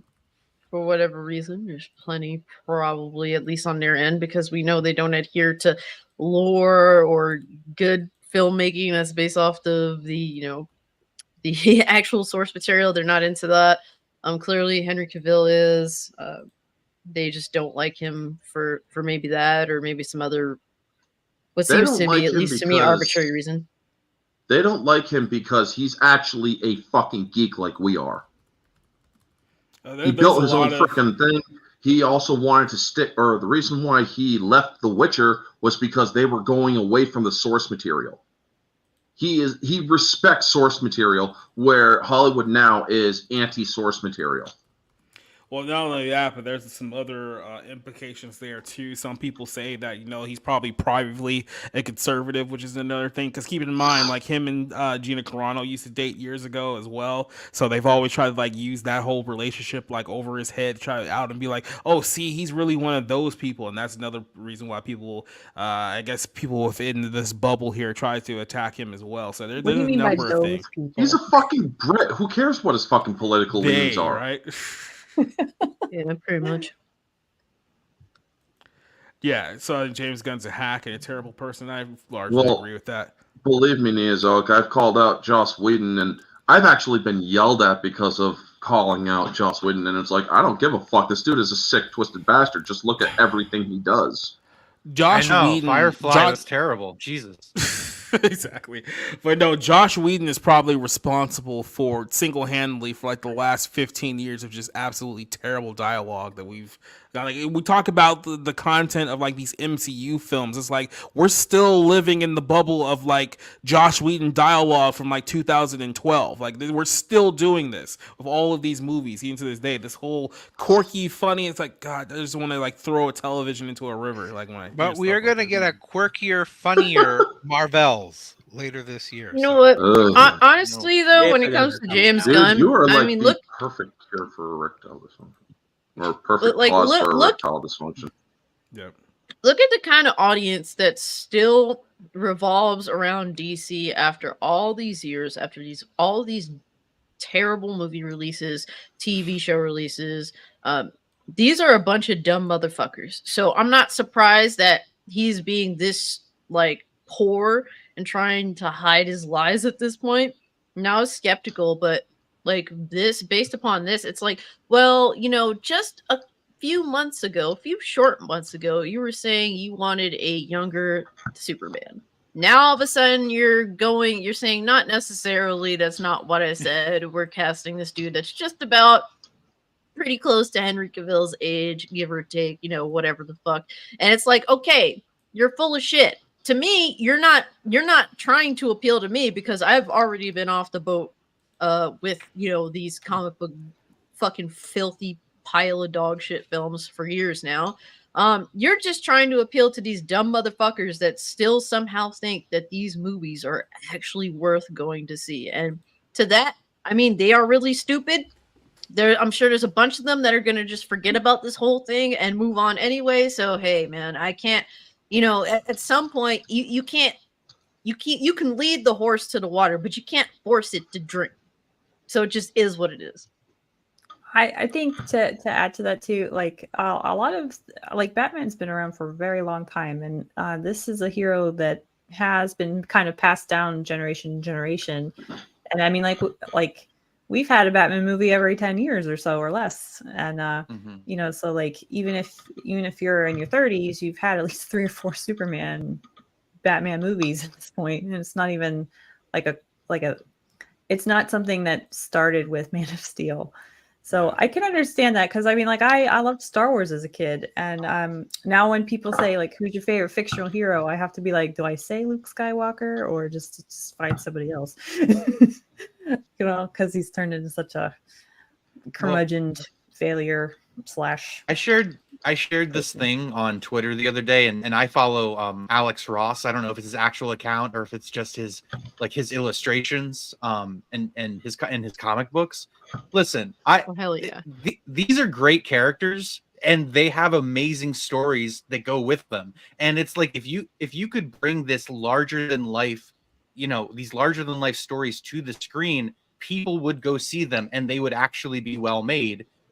hopefully, ideally, in terms of execution, because it's like, Batman being given the one key to defeat Superman, when Superman loses shit, kind of thing. Like that's just one example of literally hundreds of story possibilities that exist, and yet they're going to ruin these characters. Which, again, I'm over it. I reached that conclusion a long time ago. I'm just depressed because from the one character that I've loved since my childhood is Batman, and I recognize that he's probably now in hands of people who will not do his character justice, and that's pretty depressing. But I've also kind of let that go at this point.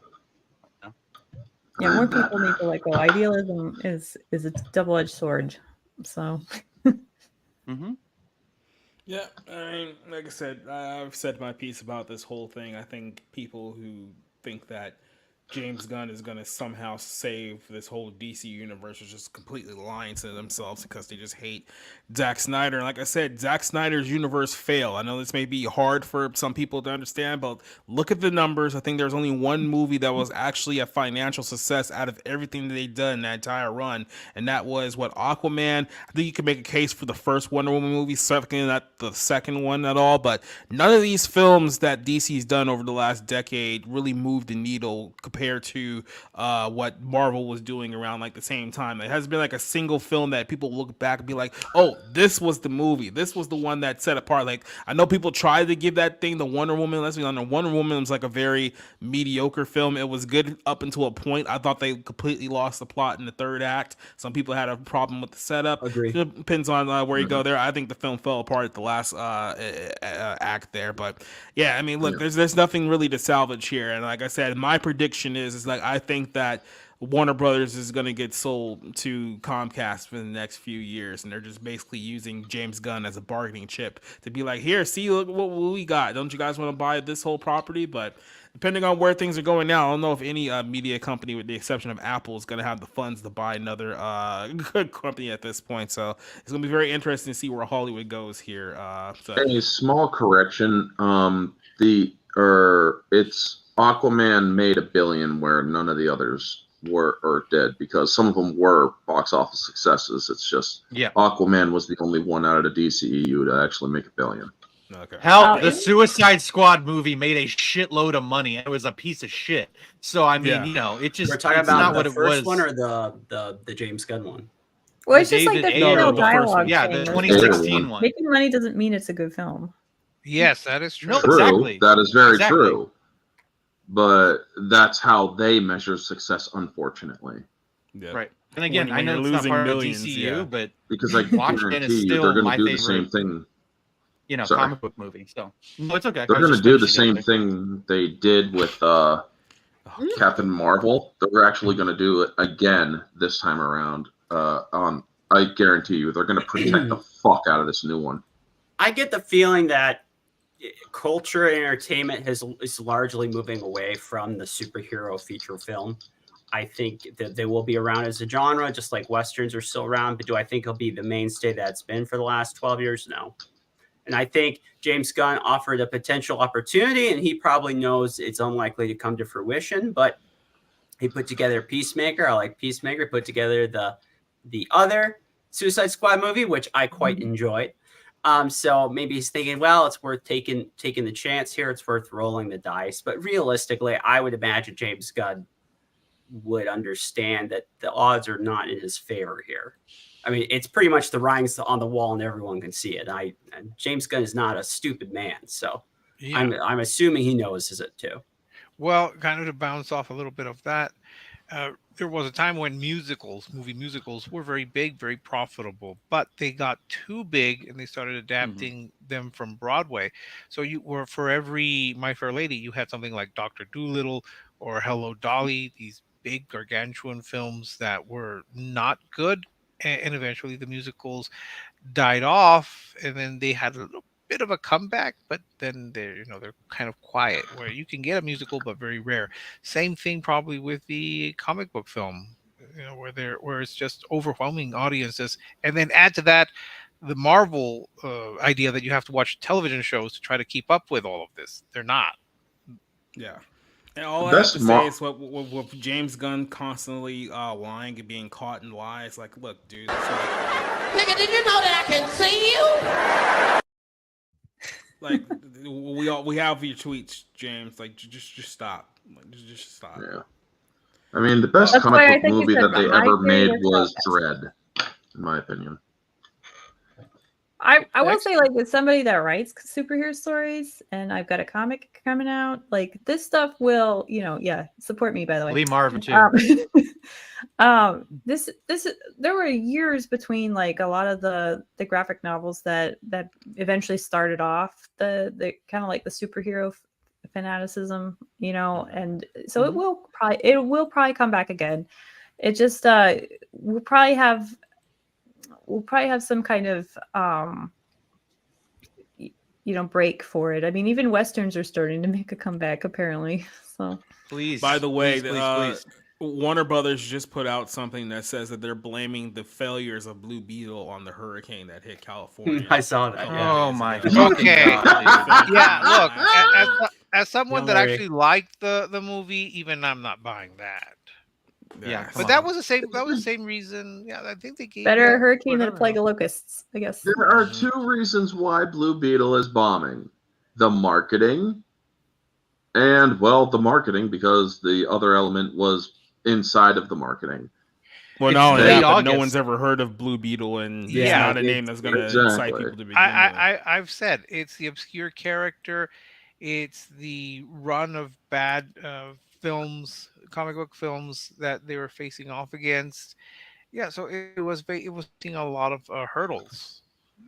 I heard that the word of mouth isn't that great with it either. It's very mediocre. No, it did not. I'm sorry, but I should have enjoyed it. I thought it was good. I've not, except for shut up. Exactly. Well, at least with Barbie, people got like really passionate about defending their positions and stuff. So it was like a very angry sort of passion. This is just kind of like we're disagreeing. The timing was really bad. Like, this was a bad time to release that film. Yeah. Late August, that's like the worst time in the release schedule. It was like they just dumped stuff in August. It's the same thing with Bottoms. I would just say coming that out next weekend. Oh god. Here's the thing: if Last Voyage of the Demeter would have released in July, it would have won its money back. I only thing I'll push back is I think January is like the graveyard for film. Yeah, that really is true. But late August is also. There could be more than one graveyard, Jacob. Yeah. Okay, hold on. I gotta check this real quick before we go on to our last topic here because I gotta make a judgment call on this one because he just reminded me about that terrible movie. Is it? It's at 98% Rotten Tomatoes, by the way. Which one? So one of this critic I follow was like, "Oh yeah, Bottoms isn't good," and then I go to Rotten Tomatoes, it's got a 98% on, and I know it's an aggregate site, but still, there's one rotten review. There's one, and I'm like. Okay, either this is really funny or you're just fucking trying to prop it up again. Jesus. Rob, remember Joyride? That one got lavish praise. There are people who seriously think that some of them deserve like some actress nominations. We all saw it and we all thought it was it's the worst. It's the worst film for me. Listen, I pointed this out to somebody. I got made fun of giving Oppenheimer a 5 and Barbie a half star. And then for not thinking Joyride was funny from start to finish. And I was like, if you think that that's genuinely funny, you probably have no personality. So that's fine. People can disagree, but it's like there's no content there. It's just complete degeneracy. You know what I mean? So here's the thing: if there's nostalgia cycle too for like bad films, like American Pie I like bad films. CS. I grew up with Adam Sandler movies. Okay, look, I know what a if bad there's film any is, film that can possibly like bad movies and like obviously this is just raunchy and some kind of perverted wet dream. If there's any film out there that can defeat Joyride for the worst film of this year, it may be Bottoms. But I have to look at based on the trailer. I think it's gonna be awful, but I don't know if it'll be Joyride awful. Maybe we'll have to check that one out in a couple of weeks here. Yeah, trust me. I thought Book Club 2 was going to be the worst, and then it just kept going up and up especially after Joyride. That I just sat in stunned disbelief.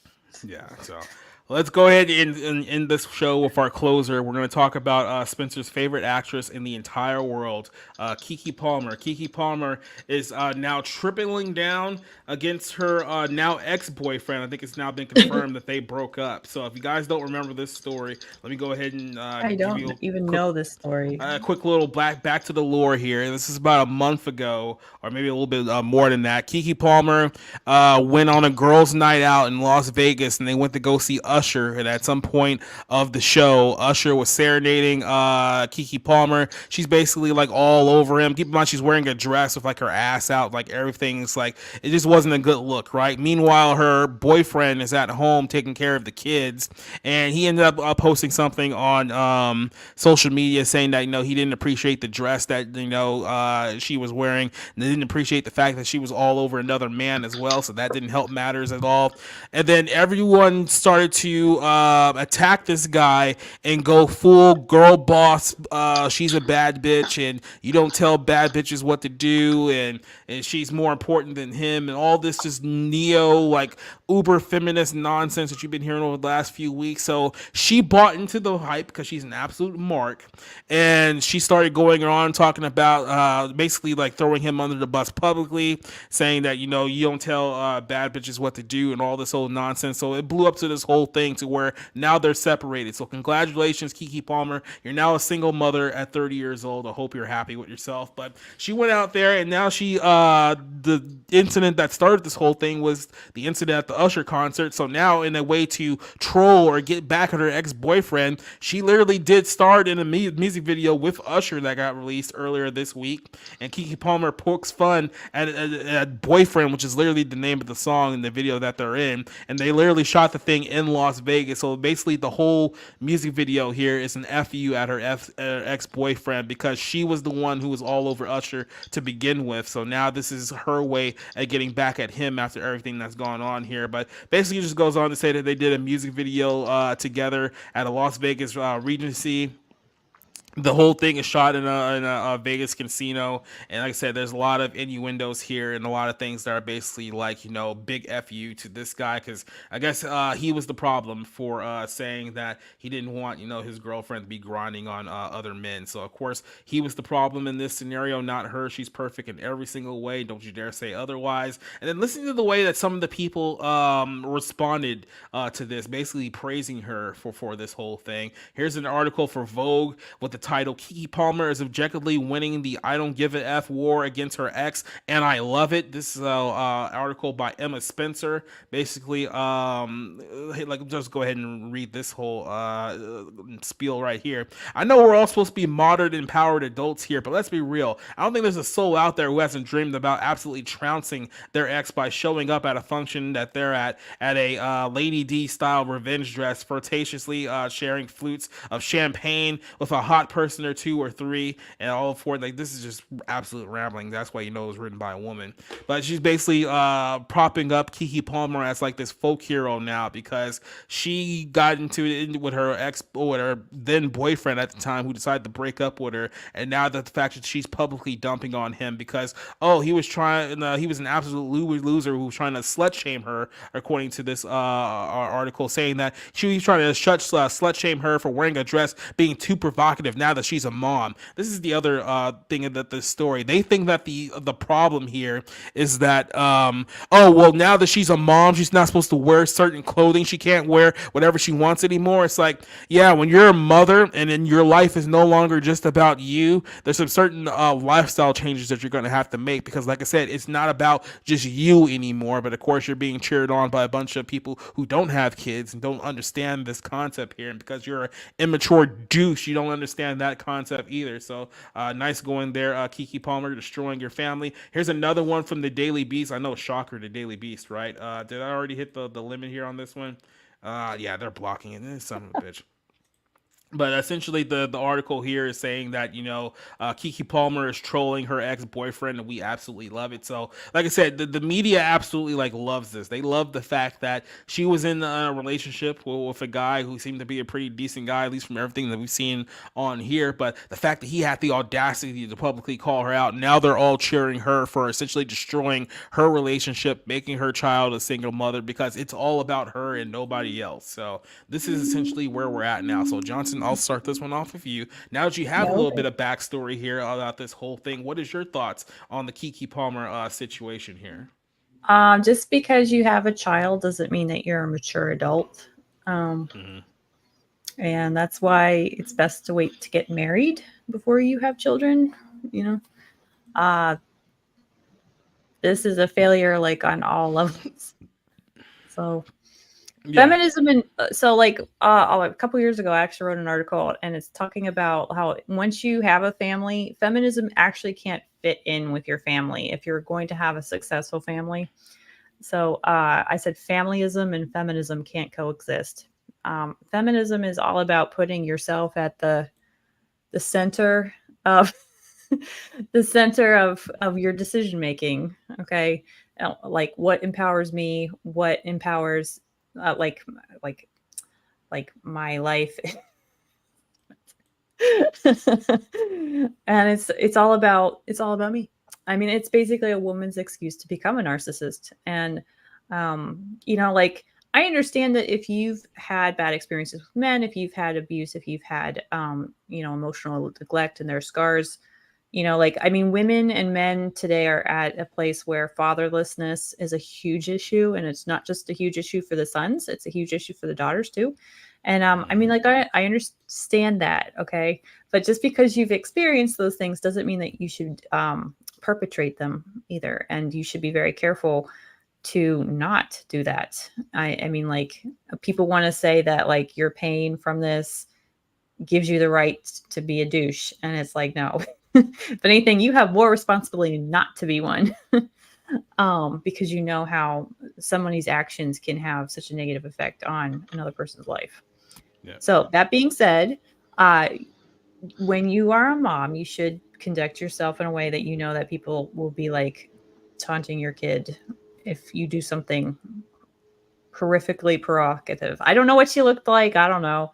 But if the father is saying, hey, I have objections to this, and you're in a relationship, you should still respect that kind of feedback.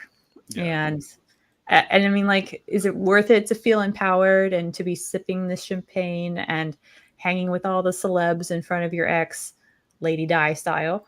And then you go home and you're alone and you're depressed. And, if you killed yourself, nobody would notice, other than the paternity suit that eventually would fall. Take your child to, CPS. I just want to for Rico on here too, just on that note that it seems to be, like I said, we're cheering on essentially a family destruction here. And I've said this before, if it's any mistake that this dude made, it's like I said, it's basically deciding to have a kid with a high profile celebrity who clearly doesn't respect you to begin with. That was really your big mistake. You should have realized this before you had a child with this person, because now you're stuck and you're screwed being associated with this person for the rest of both of your guys' life, unfortunately. Yeah, and part of that too is there is a dynamic when fame and attention are part of the equation, if that makes sense. And that is something of a learning curve. If this is his first mistake like that, then it does speak against her character that she's not willing to have a dialogue or be forgiving or whatever. I don't know their whole history. And then the other side of it too is that this is kind of a private matter, and obviously it's an implosion. So I bored Jacob to tears now. No, I just listening to this whole situation play out. It's very weird how the media loves drama that seemingly puts a woman in this empowerment position in a way that you have all of these women on social media cheering her on. They will never be in that position, okay, that Keke Palmer is in. And they love sort of presenting this you know, you're a queen and you don't have to listen to anybody and you're empowered and you can do what you want. And it's like, if most women acted like that, they get kicked out of the fucking house. You know what I mean? In the relationship they're in. And it's just like, because it's like most people don't live like celebrities live. And so them constantly selling this empowered queen bullshit is like, it's not doing women any favors. Like women that think that's acceptable, it's a destructive thing that doesn't solve anything. It just feeds your ego. It's just narcissism. And then look, hey, if that's what you're about, if you just want to like celebrate who you are in that whole like demonic satanic way or whatever, you know, do what thou will, that okay, fine, do that. You're not gonna feel secure. You're not gonna feel like you have your life together. And at the end of the day, it's just like CS said, you're gonna go home and cry. But hey, all those other women liked you and gave you attention for 5 minutes, right? So that's what really matters. I mean, like, I want to see the follow-up article where Keke Palmer goes home and cries and, you know, tries to drown herself or something in alcohol, you know. I don't think it's called wine. Yeah, well, I mean, it's appropriately named in this case, I guess. So I do think from the sound of it, this lady who's written this article probably is one of those women that, you know, they want miserable, lonely bitch. Yeah. You know, it's yes, you can't stand to see someone else happy in a genuine sort of way. Like I said, I don't know if I would say that there is a bias against having a family because it does interrupt your life. It does interrupt your plans, you know, that you have, you know, and but at the same time, it's like you should have some balance. You should have some nuance. There should be some concessions. There should be some acknowledgement that this is hard and there are other things to prioritize in your life besides your career or how you look or yourself, you know, your social media kind of ego stroking stuff. So this all is this whole me culture that we're all these absolute narcissists that can't even fathom taking anyone else's considerations except themselves. So it's like the thoughts and the feels of anyone else doesn't matter to them.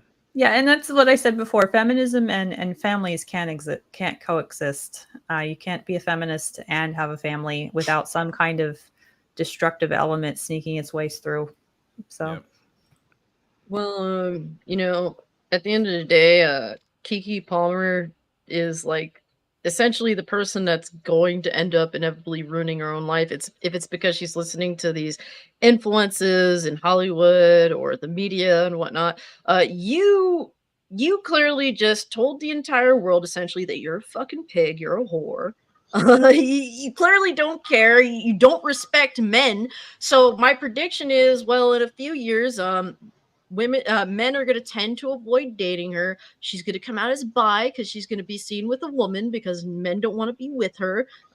So like a chick will be with her because they're fucking desperate for attention anyway. I mean, it's not like look, man, dudes are used to just going out there and getting their own.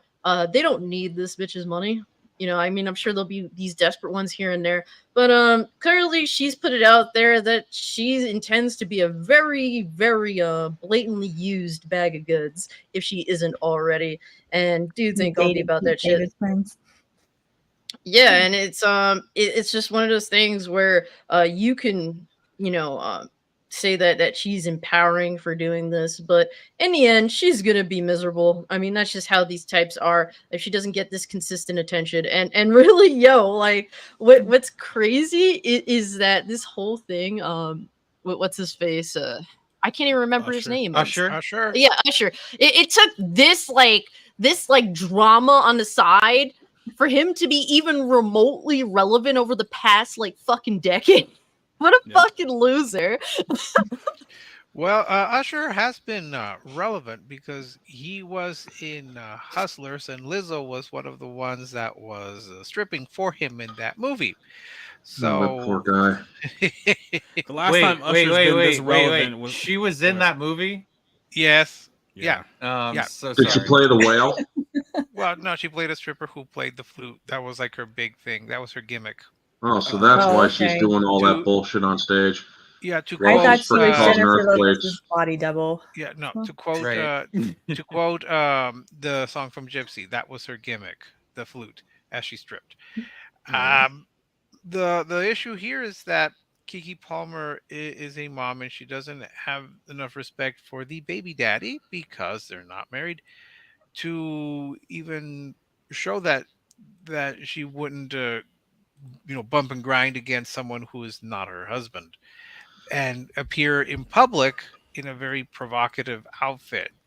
That's all of that just to me shows that despite having a child, or I presume just one, maybe more, she's not mature enough to raise this child. I don't know anything about the father, the baby daddy, but those kind of things really are wildly inappropriate. I mean, they'd be highly questionable for a single woman with no children, but for a mom, I mean, I personally see there's nothing wrong with a woman who's a mother to go out with her friends in the same way that there's nothing wrong with a man to go who's a father to go out with his friends for a night and celebrate and just enjoy the company of his friends or her friends. This is something different. This is a woman who is basically trying to hook up with someone else who's not her husband, and now makes fun of it because she thinks it's amusing to beat up on the father of her child. What kind of respect do you have towards the father of your child that you're willing to humiliate him or try to make him go through a bad experience? All of that is just wrong. I want to point this out too because I think Lauren Chin and a few other people have picked up on this whole thing. I'm not sure if you guys heard about this whole thing. It's called Passport Bros movement, where guys are like literally going to like other countries now to like find women because they feel like that Western women are just corrupted and you can't date them anymore. So you have these women out there who are getting very upset at these men because they essentially want to go to another country to find someone who they can actually marry because they can't marry the women here now. But keep in mind, they'll attack those men for trying to go somewhere else to find a mate, but this is the type of behavior that they publicly endorse and they publicly support. So imagine just being like some other guy, and it's like all these women out there are souping up Keke Palmer, putting her up on her pedestal because she, like you said, straight up disrespected the father of her children and has absolutely no respect for their relationship, and they're propping her up as a hero, and you're looking at these other women going that, well, if these other women support this behavior, like why would I ever want to date any of them? It's like, because they're going to do the same thing to me. Because I mean, if they're cheering this on, that means that if I'm in the same position, that they're going to do the exact same thing. So I apparently got to go find somewhere else, and people are going to other places in the country now. Whether that's a good idea or not, that's completely a subjective topic on another thing. But this is why you're seeing an increase of that, because people are just looking at the landscape now and just say that, hey, this is over. I'll just say that my passport is current, so. Oh, I will want to say one of the things that I enjoy about the ironic part of this age is that everybody's pushing communism and Marxism, and it's about equality, and it does come down to oppressor versus oppressed, and this woman is oppressing her child for the sake of her own empowerment. Yep, that's not how you do it. That's a and I mean, like, in celebrating equality and equity at the same time. So, I thought Peep was going to say something a bit earlier. There's you see this. I mean, I remember noticing it. More in the 2010s. When I was still in undergrad, and there was it feels like there's change, and you don't really see it outside of, the Anglosphere, the well-to-do countries, where there's this feeling that if you're a parent, the basis of the relationship be that the child is an accessory to you, versus when you become a parent, everything is now about the end goal is taking care of the child. And I think you see that a lot in entertainment in Hollywood. I also think it's interesting because, and I was trying to find the word and I did find it. Generally in Hollywood, they espouse luxury beliefs, but maybe that's just like the actual people in charge, not the talent. So they, while they'll espouse like, oh yeah, you should go have a baby mama, or you should do this, you should do that, things that if you actually did them in your own life would cause you to go broke, but because you're a rich executive, you can afford to do it. So that's what a luxury belief is. And generally in Hollywood and music, that's what they have. They have luxury beliefs, but makes it a little different because this seems like someone that decided to make some bad choices anyways. And then it's like, look, I don't want her to suffer. I don't want anyone to suffer, but there are consequences, and there isn't just adults involved. There's a child involved. And that changes the whole equation for me. I think it probably does for a lot of people, because it's like, look, the end goal here isn't about you, and it isn't about your boyfriend even. It's about what's best for the kid, what's going to bring about the most happiness, the most success and security. And that just never seems to be part of the equation in these stories. I don't know if that says something about us as a culture. I don't know if that's about entertainment in general, but it is sad to me that the priorities for what should matter in a story like this have been totally flipped. Yeah. Well, it's almost like the whole movement to not have kids, because it's like, well, they're going to get in the way of my own personal fulfillment and happiness. So I don't want to. That's the point. And I don't want to sacrifice anything. And I'm sorry, but that's what's being sold here by Keke Palmer is, I'm not giving anything up. I'm going to do what I want to do, and I'll act however I want to act. That's fucking ego boosting bullshit. Here's the thing, and I just say this to all women, and of course not all women are Keke Palmer, but it's like, you do not like that. You do not act like bad men in the past have acted to make yourself better. Like, you don't get to go to the head of the line because you act like an egotistical asshole in the way a man would 25 years ago. It doesn't work like that. You know what I mean? It's like, and even if you could argue, oh, hey, well, why do those people get, why they torn down? Because they're talented, So again, just keep this in mind. It's like, if you want to equate your own behavior to somebody else, well, they got away with it. It's like, okay, look at the whole picture. Why? Oh, are they talented? Are their skills sought after? Look at the whole picture. It's not that complicated. And one of the traits of like more modern feminism is that women are encouraged to find heroes for themselves that are not in their community. So like one of the biggest differences between men and women statistically, because there are exceptions, is that women are more about connectivity and connection. And so like my hero is my mom. I don't think I would ever look at Keke Palmer and be like, hey, that's who I want to be when I grow up. I've said this for a while, and I think I noticed this maybe about 5-10 years ago, maybe about 10 years ago, to be honest with you. But when I started to realize just how influential like the Kardashians were, and like people like Kylie Jenner were to like young girls, like I even said to myself then, it's like, oh, we're in trouble. It wasn't like just one of those things. It's like, oh, I just really like the TV show and I'm finding it entertaining. It's like, no, like these girls idolize like these girls. And I was like, oh, this is the example that you guys are following. This is your example of peak womanhood. That's like, oh, we're screwed. And 10 years later, turns out I was right, because things have not gotten any better in the course of that time frame. So, yeah. Well, it's hard to say how to fix it too, because a lot of it starts with like repentance and regret and humility, and that's definitely in short supply these days. Well, I mean, that's another thing too, just real quick. It's like the reason why you have so many people pushing these lies that, oh, well, you're perfect just the way you are. You don't have anything to change. It's society that needs to change, not you. It's that idea. Well, if you honestly believe that you're perfect and that you don't have to change at all, then you don't believe that you don't have to repent of anything, right? Because you're perfect. Like, everything's perfect. It's only the world around you that's bad. So you make people believe in a complete and utter delusion that all the world's problems is on everybody else but them. Yes, and that's also I think where cancel culture comes, because like I said a while back, the millennials and Zoomers in particular, they're perfect. They've never done anything wrong. They're morally pure.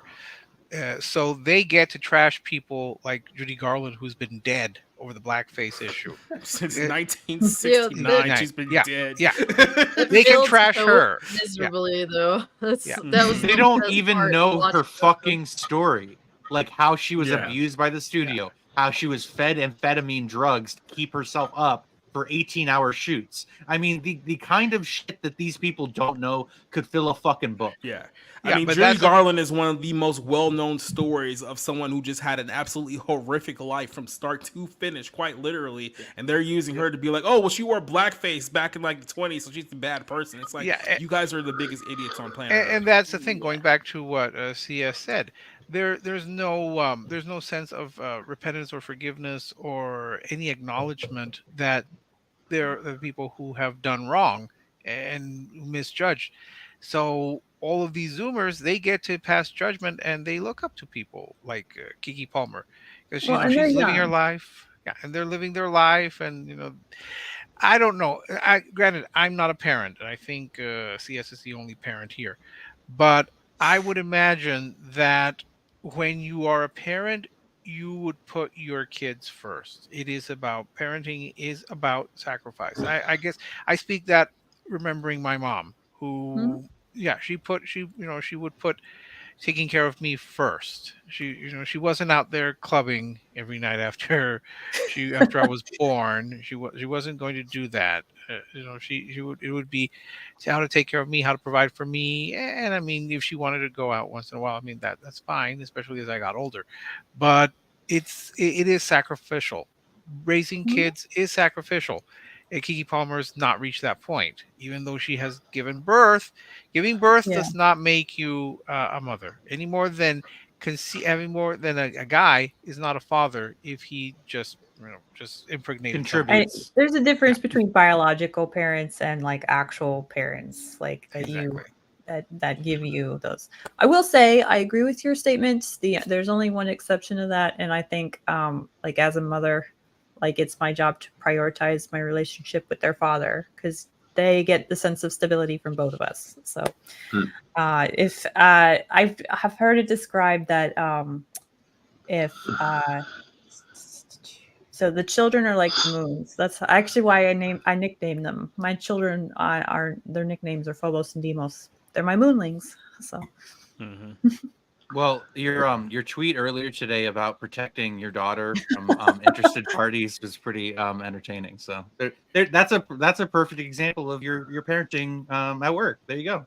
yeah, it was funny because she was like, "What do you mean coffins?" And yeah, is this the one they're asking for the gentleman callers? Yeah, he still brings up a great point here. I actually saw that whole thing trending. It shouldn't like surprise you that my daughter is like this beautiful, gorgeous, like absolutely charming, sweet, very compassionate, motherly kind of girl.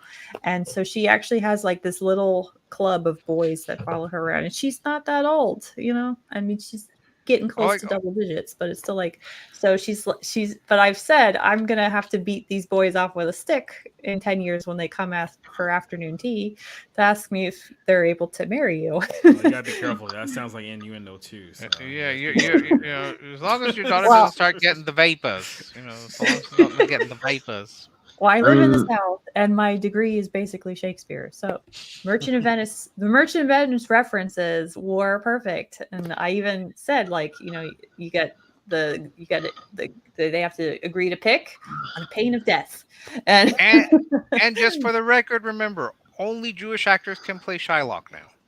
Yeah. Oh, so well, any final thoughts on this one before we wrap things up for tonight? The great. Well, I didn't even give my initial thoughts. Oh, I didn't. Yeah, because these two over here blabbering. Okay. I know. Well, can I just jump in? I'll it's like finish. practically obligatory that I brag about my children. So. The great modern lie that seems to have great prevalence in our day is that you can have it all and there are no consequences or costs. As Charles Murray, a journalist, great writer, thinker, he's put it out that, all of life is basically choosing to wear yourself out on things. You only get so much time. You only have so much to give, and you are going to get worn out. The choice is, what are you going to get worn out on? Is it going to be something that's going to be worthwhile? Is it going to be husband, wife, kids, maybe a positive community role, something meaningful? Or are you going to get worn out partying, doing things that are less meaningful? That's life. You can't have it all because we only have so much time, only 24 hours in a day. And the more you teach people that there aren't costs and consequences, the more likely they are to make bad decisions. And they're going to be sad and upset and not understand what they're doing wrong because you told them, the message was given, this is how you should live your life. Yep. My response to that, you can't have it all, is of course you can if what you have is what you want, all you want. So the way I see it, I wish this had 90s implications. Like, we could go back to the 90s to handle this situation, because Keke Palmer would lose her kids if she pulled this shit. Her husband, honestly, I feel bad for him for breeding with this trash, because I'm guessing there were clues or hints that she was not ever going to be a faithful person to him. I mean, you don't go up to a dude and start freaking grinding on him in the middle or in front of millions of people and expect your spouse to be okay with that. I'm sorry, that's just not going to happen. Yeah. Unless you know full freaking well that she loves you to the point where she is, or where you both are okay at doing that, because you know that she is going to come back to you, and she's only doing that just to wow the crowd. Now, if that's the case, well, then we all fucking misread it. It's not the case, however, because the husband did have a problem with it. And I do agree, if you are planning on having kids, then you need to try to provide a stable household for those kids, which means also having a stable relationship between the two spouses. And that is not the case in this case.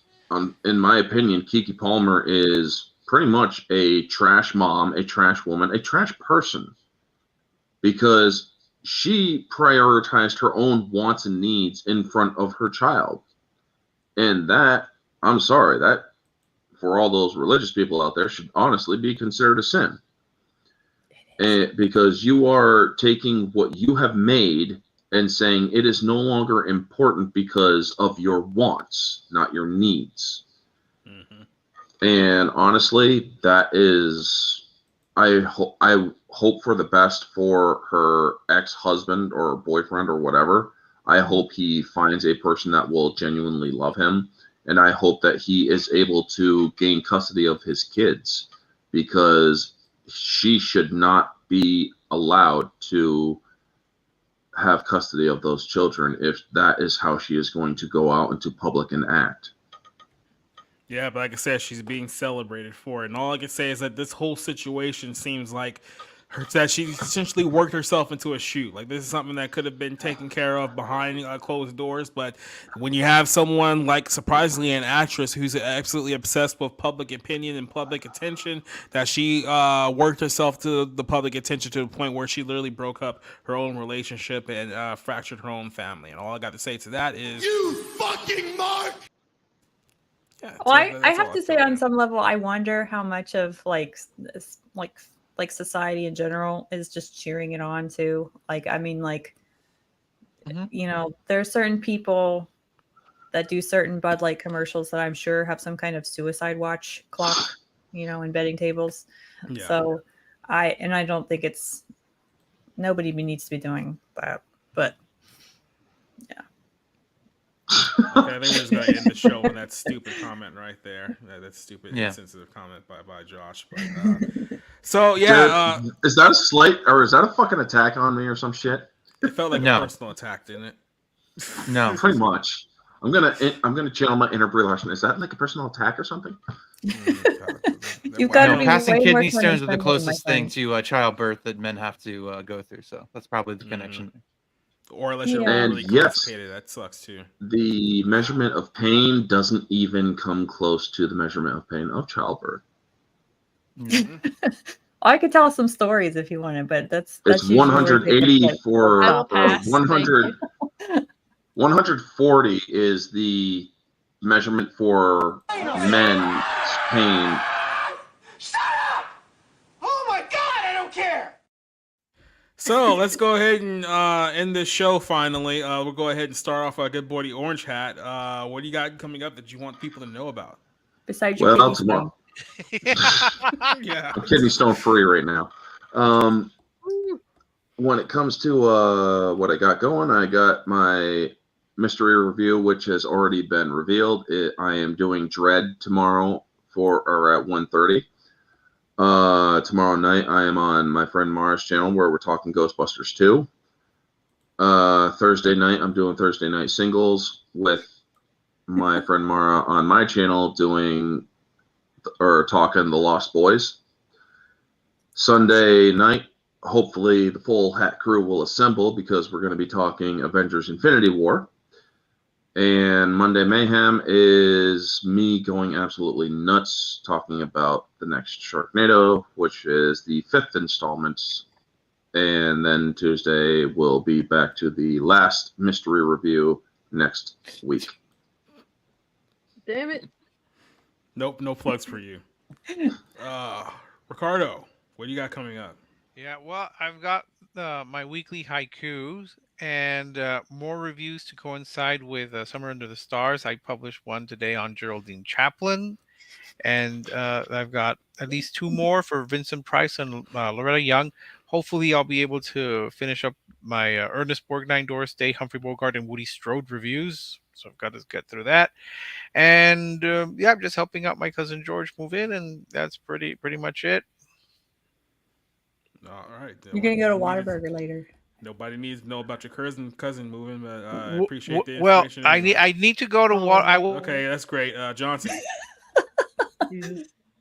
So hey, I got my comic. So Ooh. Yep. Nice. Physical copy? It's the proof. I messed up on a few areas. Okay. Congrats.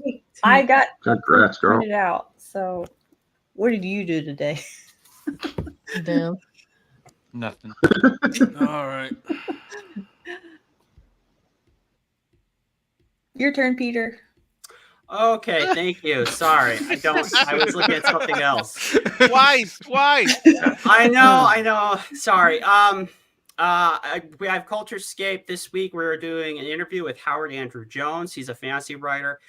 He was an early writer for Pathfinder, which is one of the D&D spin-offs with Paizo, which now they no longer own because Wizards of the Coast made a very terrible decision last year. It scared off everyone. But he's a fascinating guy. He was there in the early days. He's written lots of role-playing books. He does it still. And he's a very successful fantasy writer himself. So it's a pretty good interview. I'm into Baldur's Gate right now. So if you're into D&D or fantasy or any of that stuff, you should like this one. All right. Hopping over to our good buddy Rob. What you got coming? Not a whole lot. I'm watching a lot of TCM right now. That's about it. And my job, which is why I'm not around as much anymore. But yeah, thank you all for having me. Thank you for putting up with me and my nonsense. So as always, it's appreciated. It's not called Twitter anymore, but if you want to follow me and see what movies I'm checking out or what I'm just generally talking about on a given day, there it is at the bottom of the screen. I don't know. Let's hope good movies are coming out. Don't feel bad, Rob. I mean, you're infinitely less annoying than some other people who I choose to have on my show here. So don't ever put yourself down and pretend like that you're the one that drives up the people. No, it's a very. I work different... really hard to not be annoying, is what it is. So there you go. Well, I enjoy it when you join us. That's great, Cassie. Well, you got to make sure you got something you want to tell people about. I was showing my physical copy, my 4K Blu-ray copy of Dredd, because it is one of my favorite action films that's come out within like the past 15 years. So yeah, but I just dropped a review of the Texas Chainsaw Massacre game. It is a multiplayer sort of hide and seek game, and I actually liked it. But if you want to hear any details about it, I know that it's been like kind of dumped on just because of an arbitrary review score that really doesn't describe anything of any importance. So there's that. I'll be streaming on Kick tomorrow, so if you guys want to show up, there's definitely a lot of React requests, and I'm scared to go through them, but the individuals in the Discord have free reign to post what they want as long as it's within a reasonable time period. So yeah, Twitter, YouTube, Kick, Cult Classic Cage, that's where you can find me. All right. A quick little shout out to our good buddy Cider, who's joining us here very late on the show. So like I said, we're sending all of our thoughts and prayers and wishes to you right now. So we love you, Cider. Definitely. Love you, bro. And then letting you guys know what I got coming up on the channel right now. So last night, like I said, we did episode 6 of the Bible's Lens, which has been blowing up all day today. So definitely go check that out. It might end up being our most watched episode so far in the series, which is great news. So go check that out. That's on the show. This coming Friday, we're going to be doing another Friday Night Movie Club, and we're going to be reviewing the latest John Cena movie on Hulu called Vacation Friends 2. Now, for anyone who's going to be reviewing this movie, I suggest you go watch the first one first, so that way the second one makes a lot more sense to you, because it's pretty crazy and over the top. But we'll talk about that on Friday night. We might even invite some questionable people on the show. That means that Destructor and TW will probably be on the show on Friday night as well. So that's coming up on Friday. Next Monday, we're moving on to a new series on the Bible Lens podcast. We're going to talk about the Whore of Babylon. Is it the Roman Catholic Church or is it Jerusalem? We'll talk about that on Monday night. And then, of course, next Tuesday, we'll be back here on the podcast, episode 63 once again. So to everyone who joined us tonight, all the late stragglers, Mephisto, Josh, Rich Man, Swag Lord, Cider, obviously, Neozoic, Doba Fett, Duke Nukem, JEC, Don't Let Him Burn. Who else do we have on here? Kate, definitely thank you for joining us tonight. Spencer joining us, Doba Fett, I think I already said him. Roof Korean. Who else did I miss on here? Mighty Orbots, DK, Zealdozer, who obviously joined us a little bit earlier in the show as well. And I think that's it. Oh, yeah, Rico. Don't want to forget about Rico as well. Vanya is another guy we don't want to forget about. So everyone who joined us on here, Alex vs. Evil, thank you for joining us for another Tuesday night. Hopefully we'll see you guys on Friday, if not Monday, or if not, we'll see you next week on the program. Let's hit the outro and get out of here. Adios, people. See you later. It's over. Go home. Get the hell out! Get out!